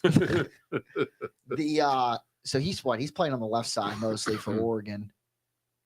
Well, it's like the Fautanu discussion. Fautanu played on the left side for Washington, but he's going to play on the right side for the Steelers, it seems like, because Oregon's quarterback was left-handed, and the left side is not the blind side, obviously. Well, you got to protect the quarterback. And what's the biggest need for the Buffalo Bills as they're on the clock? Receiver. I think they're pretty solid. I think they're pretty solid at running back. James Cook. Yep. Offensive line's pretty good. Defense. I mean, they could go linebacker. I look at their secondary sometimes. I think, you know what? Can they strengthen that? Yeah, I mean, they let Tre'Davious White go, and they haven't really. Yeah. And with oh gosh, he's going to be a free agent after this year in their secondary safety. Rasul Douglas, or does he play for Green Bay? I thought Rasul Douglas was Buffalo. I don't know. Yeah. It's been a long day, but they do have needs in that secondary. Yeah. That me look as just watching the Bills, watching their games. That would be where I would go. With the Bills if they have a. Well, who got the wide receiver from Arizona? No, Rasul Douglas was with Buffalo. Now they didn't bring him back, so they do have a need there. He played corner. I'm trying to think. I can look that up. McMillan, where did he end up going? I thought he went early. He went in the top 10. Yeah, he was in the top 10. Who? Ted McMillan? Yeah. Carolina. He went eighth overall. Okay. You've got wide receivers. McMillan went 8th. Egbuka went 19th. Matthew Golden went 23rd. So you've got Luther Burden still there if they like wide receiver here. Let's look at Mr. Kuiper's best available here. Will Johnson, I think. Oh my goodness, that might be the pick here. Yeah, Johnson's really? the corner from Michigan. They had rated very high. Well, and he's got injuries. ESPN's second best available right now is Maxwell Harrison, a cornerback from Kentucky. And we were just talking about how Buffalo might have some needs in the secondary, but like with Von Miller aging, you've got need at linebacker. Jihad Campbell's there. Yeah. Outside, you've got Mike Green and Donovan Eziraku. Well, Campbell, Will Johnson and Jihad Campbell are the two guys that have really dropped because a lot of people had them 10 to 15, but they've got some injury troubles. Why they've been dropping like rocks. I had Mike Green going to Atlanta early in my mock draft, which that's always fun. Let's see here if we can. Let's see if your boy here got any. I had Cam Ward. I had Travis Hunter going 2nd, but to Cleveland, I didn't have the trade. I like Cam Ward, and I'll tell you, no offense, Bill, but I root against Miami Hurricanes. I loathe them every time. I cannot stand them. And last and the only time I liked them was when Jimmy Kelly was there because Jim Kelly's my guy. The problem is though, I'm watching and I'm like, oh my goodness, Virginia Tech's going to knock them off. Cal. There were 3 weeks in a row, if you guys remember last year, that Miami was down and out on the ropes. And somehow Cam Ward was a magician and brought them back. I've got all the respect in the world for that dude, even if he set out the second half of the bowl game. But go back and look. It was Virginia Tech and Cal, and there was one other game 3 weeks in a row. I'm like, they're going down, and somehow he brought them back. So he's a player. He is. So let me ask you a question. As somebody that likes Pitt like I do, and we've been dealing with the ACC. What in the world? Somebody changed the channel. Yeah, I don't know why somebody's changing the channel back in Master Control, but is Rob Metzger rolling on something? I can't imagine. I don't know, but Jordan's going to go find out. What do we? Okay. So for the little behind it, let's show them how the sausage is made. We're watching the draft on a screen that you guys can't see, but it's being controlled by the TV remote that's in our master control, and we're watching somebody scroll through the TV guide. 13 going on 30s on Bravo. Okay, here we go. We're clicking over to the Pirate game here to check out the score. Well, there you go. It's 3-3 in the top of the 8th. That's not going to help us out at all. What were we saying? Oh, as a Pitt guy, you dislike Miami as of all the ACC teams more than like Virginia Tech? Because I actually don't mind Miami all that much. I dislike Miami from. And I'm not trying to get some brownie points with Bill Phillips. No, it's because they were. I'm good. You dislike the teams that win. Absolutely, and I loved them when they had Jimmy Kelly, and I rooted for him to nearly upset Alabama and did different things. But Jim Kelly knocked off Penn State in the Orange Bowl on CBS. It was like, what's Miami? I've never even seen them. The team the Vinny Testaverde team. That team that played Penn State for the national title. And the Catholics versus convict game with Notre Dame. I pulled for Notre Dame in that. That's why it kind of got me against them. Okay. Well, Bills picked Maxwell Harrison. From where? From Kentucky. Okay.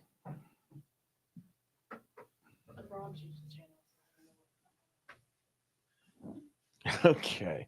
So next up on the clock. Oh, they flipped. They did. The Eagles moved up 31. Chiefs 32. Okay.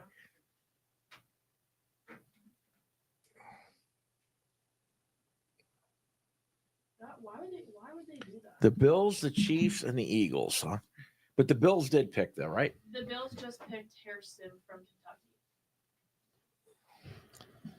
Actually, speaking of Bills, Bill, let's see.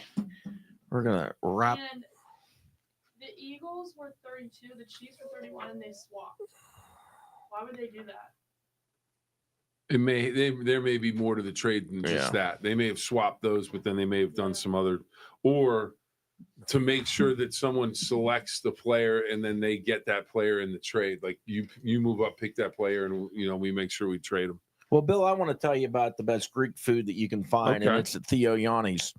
And Theo Yanni's Greek American restaurant serves you for all your dining needs and wants, not only on draft day, but every day. You can find various menu items from traditional Greek food to wings, pizza, sandwiches, wraps, and much, much more. Theo Yanni's, let our family serve you. Home of Bangy sauce.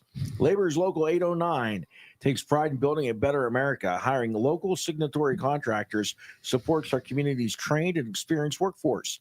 Labor's Local 809, hire local so we can shop local. Cedar One Group, leading the Ohio Valley in real estate, property management, contracting, and more. Cedar One Group strives to be your choice in real estate, sales, residential, commercial, property management, and storage through hard work and dedication. Cedar One Group, all your needs under one tree. The WVU Medicine Black Lung Clinic. The Black Lung Clinic at Reynolds Memorial Hospital offers a one-stop clinic for evaluation of black lung diseases and other occupational lung diseases. Even if you're not showing symptoms of a respiratory problem, you should get tested to establish a baseline for future comparisons. Call them today at 304-843-3307 to sign up and get tested. The Black Lung Clinic located at Reynolds Memorial Hospital in Glendale, West Virginia. Klempner, locally owned and operated. It's Klempner Plumbing, Heating, and Electrical right here in the Ohio Valley. They provide expert plumbing, HVAC, and electrical services for both commercial and residential properties. From quick repairs to new construction installs, Klempner keeps your space running smoothly, safely, and efficiently. Give them a call today at 412-728-0149. And Bill wants to tell you about Steve's Fish and Chips. Absolutely. I'll tell you this, Steve's delivers. They delivered tonight here to our digital studio. Well, they deliver tomorrow night. We'll have to see. They were absolutely sensational tonight. Steve's Fish and Chips, hand cuts and fresh breads their fish every day. As tremendous as Steve's fish deals are, you can also order up burgers, chicken wings, and more, including great chicken and steak salads. Steve delivers. So if you're looking for the best seafood and more, just call them up. The original Steve's Fish and Chips is open Monday through Saturday from 10:30 a.m. to 10 p.m. Call to order at 740-282-3261 or find them online at stevesfishandchips.net. Cinna Blue Wave. Looking to get in shape for the summer? Cinna Strength and Wellness in Fallsview, West Virginia has the tools for you to reach your goals with certified strength specialists with Division I collegiate experience on staff. Recovering from an injury? Cinna has a certified athletic trainer on staff that can aid you in your recovery and help prevent future injuries. Looking for a great deal? Cinna has those as well, including boot camp class specials for 3 months at just $100. 3 months for $100, or get semi-private instruction with one of Cinna's certified trainers, 3 months for just $150. Looking for the best in fitness? Look no further than Cinna Strength and Wellness in Fallsview, West Virginia. Find them at Cinna Wellness on Facebook and Instagram. Buffalo Bills looking for their Cinna Blue Wave. They take Maxwell Hairston, I have no idea what college he's from. Kentucky. He's from Kentucky. So there you go. Cornerback, SEC. So you got to figure first round pick. He's been tested in some of the big games. So it'll be interesting to see. But that's what we're thinking. When I think of the Bills, if you think in draft, they've got enough offensive weapons. They need to be able to stop some people, and they haven't done that well enough. 2 picks left. We've got the Eagles pick, and then we've got the Chiefs pick. And the Eagles pick is in, so we should know that shortly. I mean, good trade for the Chiefs. They pick up a fifth, 164th overall is what you pick up, and you move down a spot. So, superstars are found in that range definitely on day 3. I mean, you look at Antonio Brown was a 6th round pick. Absolutely. So, I mean, it can happen. Nothing yet on the Eagles and Antonio Brown showed up just to give Antonio Brown some love. And I know people, he is just somebody that a lot of people just go, I don't know what happened there. But when he came into the league, he worked harder than anybody on that roster. He was unbelievable working, and it translated into a sensational career. And he was phenomenal. And that was the thing. The Steelers got him in the 6th round. They found some other receivers later in drafts, and it just they've been able to find those wide receivers there. Now the question is, where are they going to find someone this year? Where are they going to find that next big star? Jihad Campbell's the pick here for the Eagles, it looks like. Hey, and like they did a few years ago with Carter, when Carter had the big drop, Jalen Carter, I think he was out of Georgia too. And they had the car accident and everything else. So. An injury issue, some people question. But the Eagles, as a defending Super Bowl champ, they're a team that, okay, he might not be 100%, but we don't need him right out the bat. We can let him get healthy, be what he needs to be. So that's a huge pickup for the Eagles. Absolutely. The group chat is very happy that the like my buddies that are all my age, college, high school, whatever. I'm in a group chat with like 20 guys. So it seems like the young fan consensus is pretty fired up with Derek Harmon. I don't know if you saw his situation that he's dealing with. So Harmon's not at the draft. I'm not sure if he was invited or not, but he's not there. His mom's on life support in the hospital. Oh my. So Derek Harmon gets drafted by the Steelers, and apparently he is on his way to the hospital to let his mom know that he got drafted into the NFL. So if that's unfortunately the last conversation he has with his mother, I mean, that's obviously very, very bittersweet.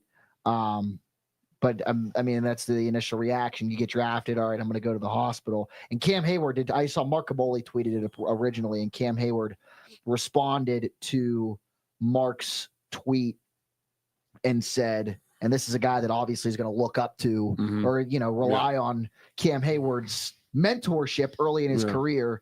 Heartbreaking, but speaks to a special kid that we're getting. Yeah. So and there's nobody better to have as a mentor.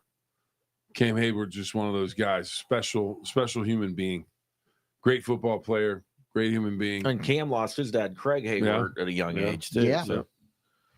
Yep. All right, so the Eagles pick is in.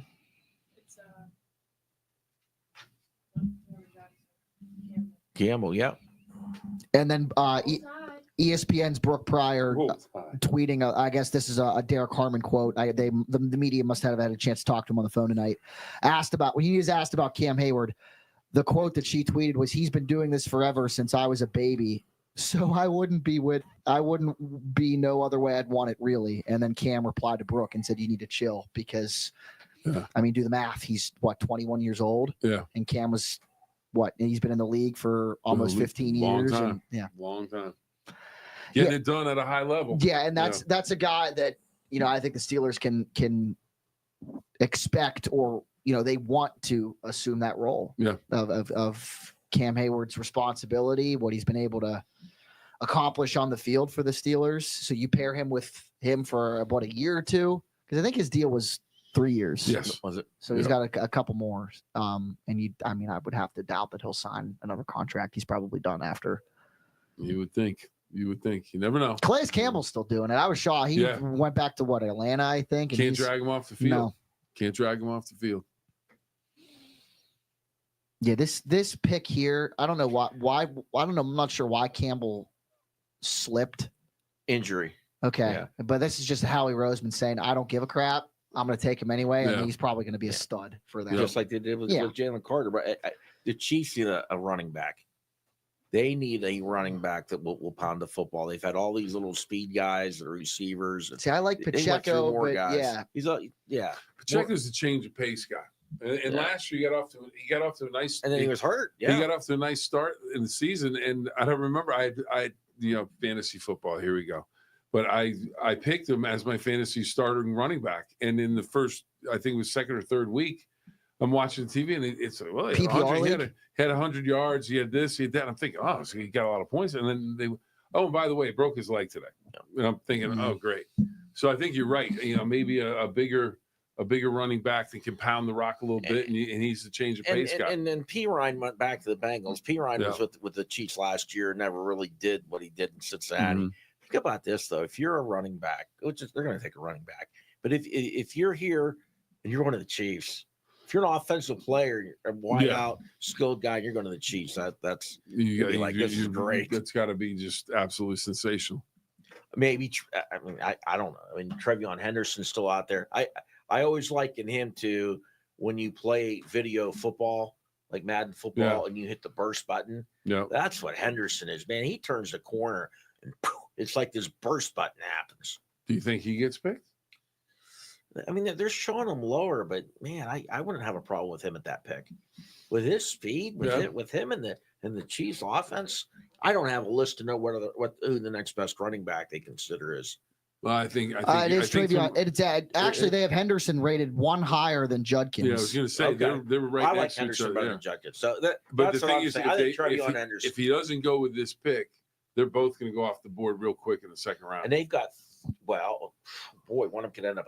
Think about it. Cleveland could get Shedeur Sanders in one of those two right off the bat in the second round. Wouldn't it be? How about? I haven't seen the pick yet, but we talk about our friend Mike Simon's guys in this crap. Yeah. Then they need to think about a Travis Kelce replacement soon. Yeah. Boy, that would be something. The Eagles are fired up. Look, they feel like they just got the steal of the first round. Go back a month and a half, and I'm telling you, he was top, I think, 8 to 15. I'm a big fan of Omar Khan in his early tenure as a Steelers GM. I'm a believer in him. But dude, Howie Roseman is a beast. It is Howie Roseman's world, and I think all the other GMs are living in it. He's had them, and he's kind of has an Omar Khan like career. He's been with the Eagles for years in a variety of roles, and finally got the big job, and is fired up about it. And he just 2 Super Bowls in the last however many years, and he constantly has them contending, and he just continues to.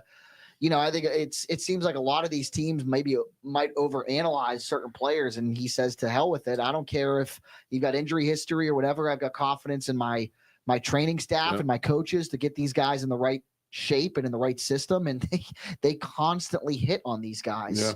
And very rarely do you see the Eagles. I mean, for all intents and purposes, Carson Wentz wasn't a bust. No, he played. He carried them to that Super Bowl. Yeah. So Trevion Henderson, but could you see Shedeur Sanders go hold his clipboard for 3 years for Mahomes? No. Could you imagine? No. Wouldn't that be something? No, Patrick Mahomes is going to be playing football for the next decade at an extremely high level. Though, when he broke his leg, I think it's against the Rams. Yeah, he was at the goal line. He went in for a touchdown and he blew his knee out. Yeah. Oh, he might have been the MVP at the end of that season. He was playing that well. I mean, they were talking him being the MVP. And all right, do we read lips? Can we read Trevion Henderson? No, but it is a Buckeye. Simmons. Offensive line. So that makes 4. But that makes perfect sense. Look at these guys. They're showing a Chiefs fan with 2 thumbs down. Here's the deal. You're constantly picking either 31st or 32nd because your team is constantly in the Super Bowl. They needed offensive line help. Yeah. I mean, Patrick Mahomes makes that offensive line look decent. If Patrick Mahomes, it's excellent pick. Yeah, if Patrick Mahomes was my favorite team's starting quarterback, how are we protecting him? Yep. I would never get mad at an offensive lineman picked highly. That's why I was a huge fan of the last couple of Steelers drafts. I'm still a believer in Broderick Jones. I think that once you move him over to the left side in his natural habitat, so to speak, that he'll be a better player. I really, really believe in Troy Faltanu. Yep. And I think Zach Frazier is going to be one of the best centers in football for the next decade. Well, last year when we called that, they were going to try and make that happen. They did it, right at the beginning of the second round. Yeah. We were talking to Mike Asti from West Virginia Sports Now. I was very fired up that they made that happen. Well, everybody, the first round's over. Well, boys, yeah. But now let's talk about tomorrow. Do the Browns come out of the gates and take Sanders? They need a running back. You take Henderson. You've got Browns with 2 of the first 3. Giants got their quarterback. There'd be a lot of happy people if they drafted Quinshawn Judkins or Travion Henderson. I think one of those picks is them. Those guys is going there. And boy, if they don't take Shador would then fall down to what? Either the Raiders or the Saints. No. They could. I think if they want Shador Sanders, if they want to select a quarterback, they can take him 36th.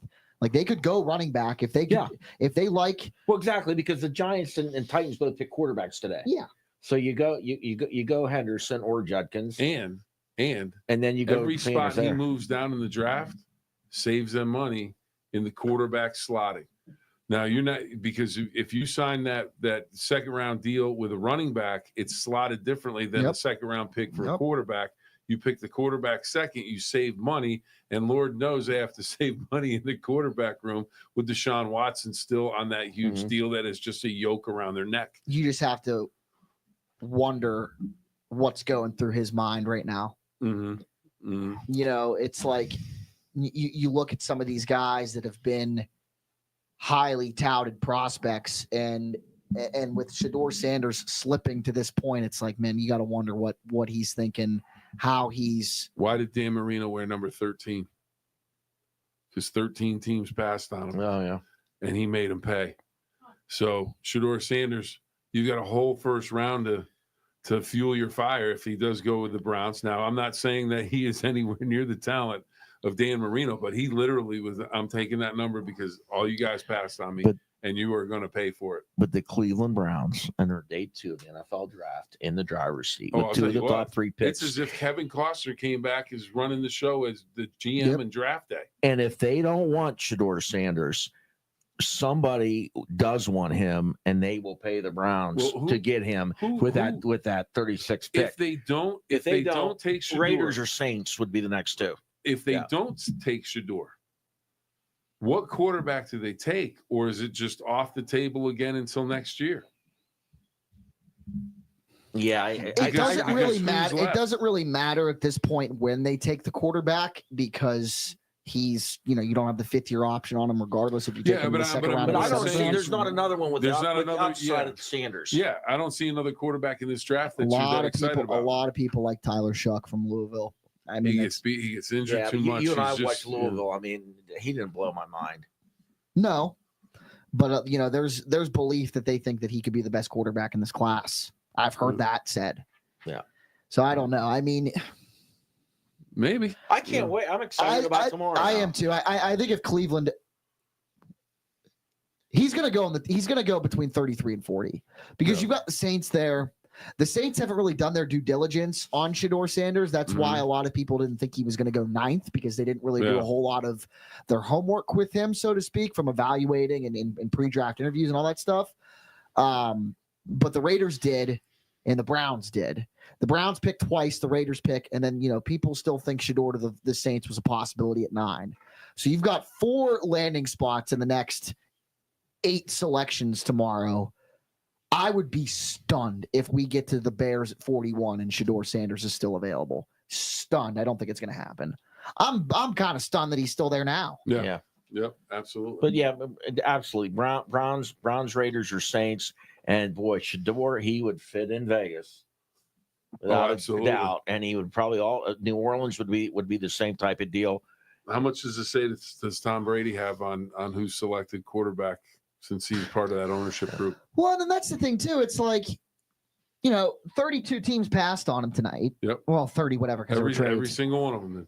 Pretty much everybody passed on them. And I think the perception of teams that maybe like Shedeur Sanders is like, okay, well, he might need some development. Yeah. You've got Chip Kelly in Vegas. You've got Geno Smith who can still play. And the thing about Geno Smith, too, is, and I've heard multiple people bring this up, Geno Smith got a late start to his career. Oh, yeah. Geno Smith spent a decent chunk of his career as Russell Wilson's backup, as Eli Manning's backup in the Giants. So even though Geno Smith's like 33, 34 years old. He was getting in fights in the Jets locker room, getting beat up. Yeah, other than that, but as far as the typical football wear and tear, he doesn't have what maybe a 34-year-old quarterback does. And he's turned into a really good quarterback. So he might be able to learn behind Geno Smith for a year or two. And then you turn things over. Same thing with Jackson Dart with maybe Russell Wilson and Jameis Winston in New York. Well, fellas, it's been fun. Don saying it's time to go home. I want to go to bed. What are they playing at the end of the Lawrence Welk show? I'm ready to go to the bed. Bubbles, you know, the bubbles floating up. But tomorrow will be fun. And then, like you say, look, the Rams went down 46. That's probably where Mason Taylor goes. So yeah. All right. Well, hold on. Let's get to. I know 46. You know, is there a chance that I know Matthew Stafford's still there?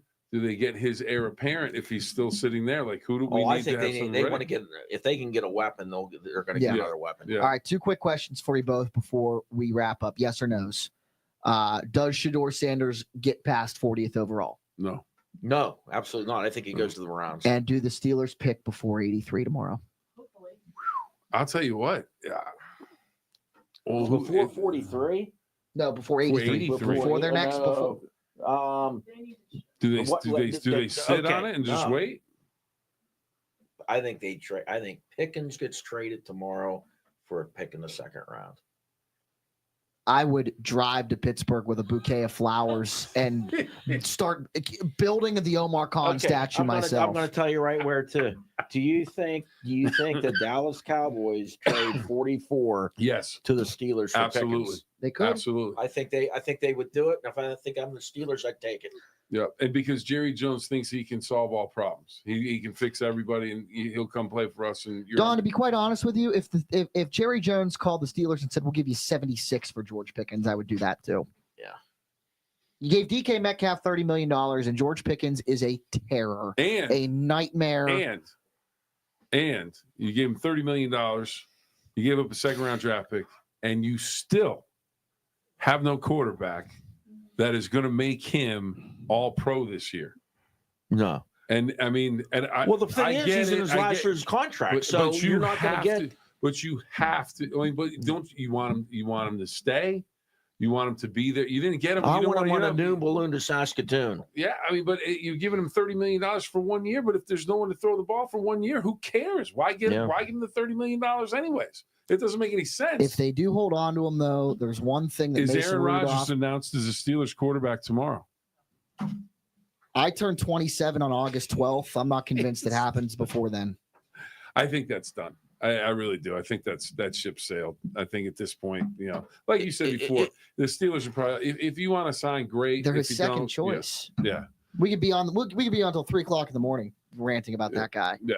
Which I just hate sitting here on draft night not knowing what the heck they're gonna, that it's Mason Rudolph, which you could have done. They did it to themselves, though. Mm-hmm. There was a massive, and I've been told by this from multiple people, there was a massive falling out at the end of the year between Arthur Smith and Russell Wilson. Mm-hmm. Massive disconnect, bridge burned. There was I would rather have Russell Wilson than Aaron Rodgers in 2025, but there was no way it was happening because there were bridges burned. That whole report in Cincinnati of Russell Wilson, he ended up throwing for 400 yards and the Steelers won in a shootout, whatever. But it started there and it became to a point. I was told that they would try to spread things out in the red zone, and Russell Wilson wouldn't want to do it. Yeah. So there was massive disagreements about play calling in certain situations between the quarterback. Interesting. Russell Wilson could be a Hall of Fame quarterback, has a Super Bowl win.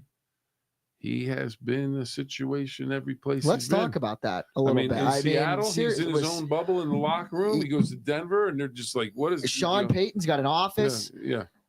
So the writing was on the wall there. You weren't going to bring him back. Yeah. But let's go back to week 6. Mm-hmm. You opt to select him as your starting quarterback over the guy that carried you to 4-2. Could have kept Justin Fields.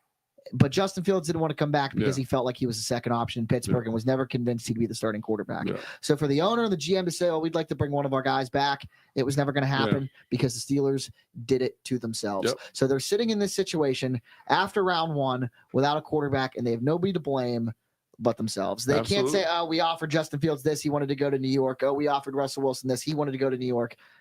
If you would have treated one of them better, you wouldn't have this situation And right I now. think this all proves that Kenny Pickett was right because they basically promised Russell Wilson he'd be the starting quarterback if he came there. And when he was healthy, even though they were 4-2, Fields was fine. They benched Fields and made Russell Wilson the quarterback because that was the deal. You come here, you're going to be the starting quarterback. So, well, Jordan has said all right, and you know what that means. When she pulls Let's the say plug, we're goodnight. done. It's like when you're doing karaoke with your wife, and she pulls the plug. It means you're done. Okay. All right. Good night. We'll see you tomorrow. It's been fun, and for all of our great sponsors, we appreciate it. Yeah, absolutely. NFL draft rounds 2 and 3 tomorrow, right here. Same bat place, same bat channel. See ya. Have a great night, everybody.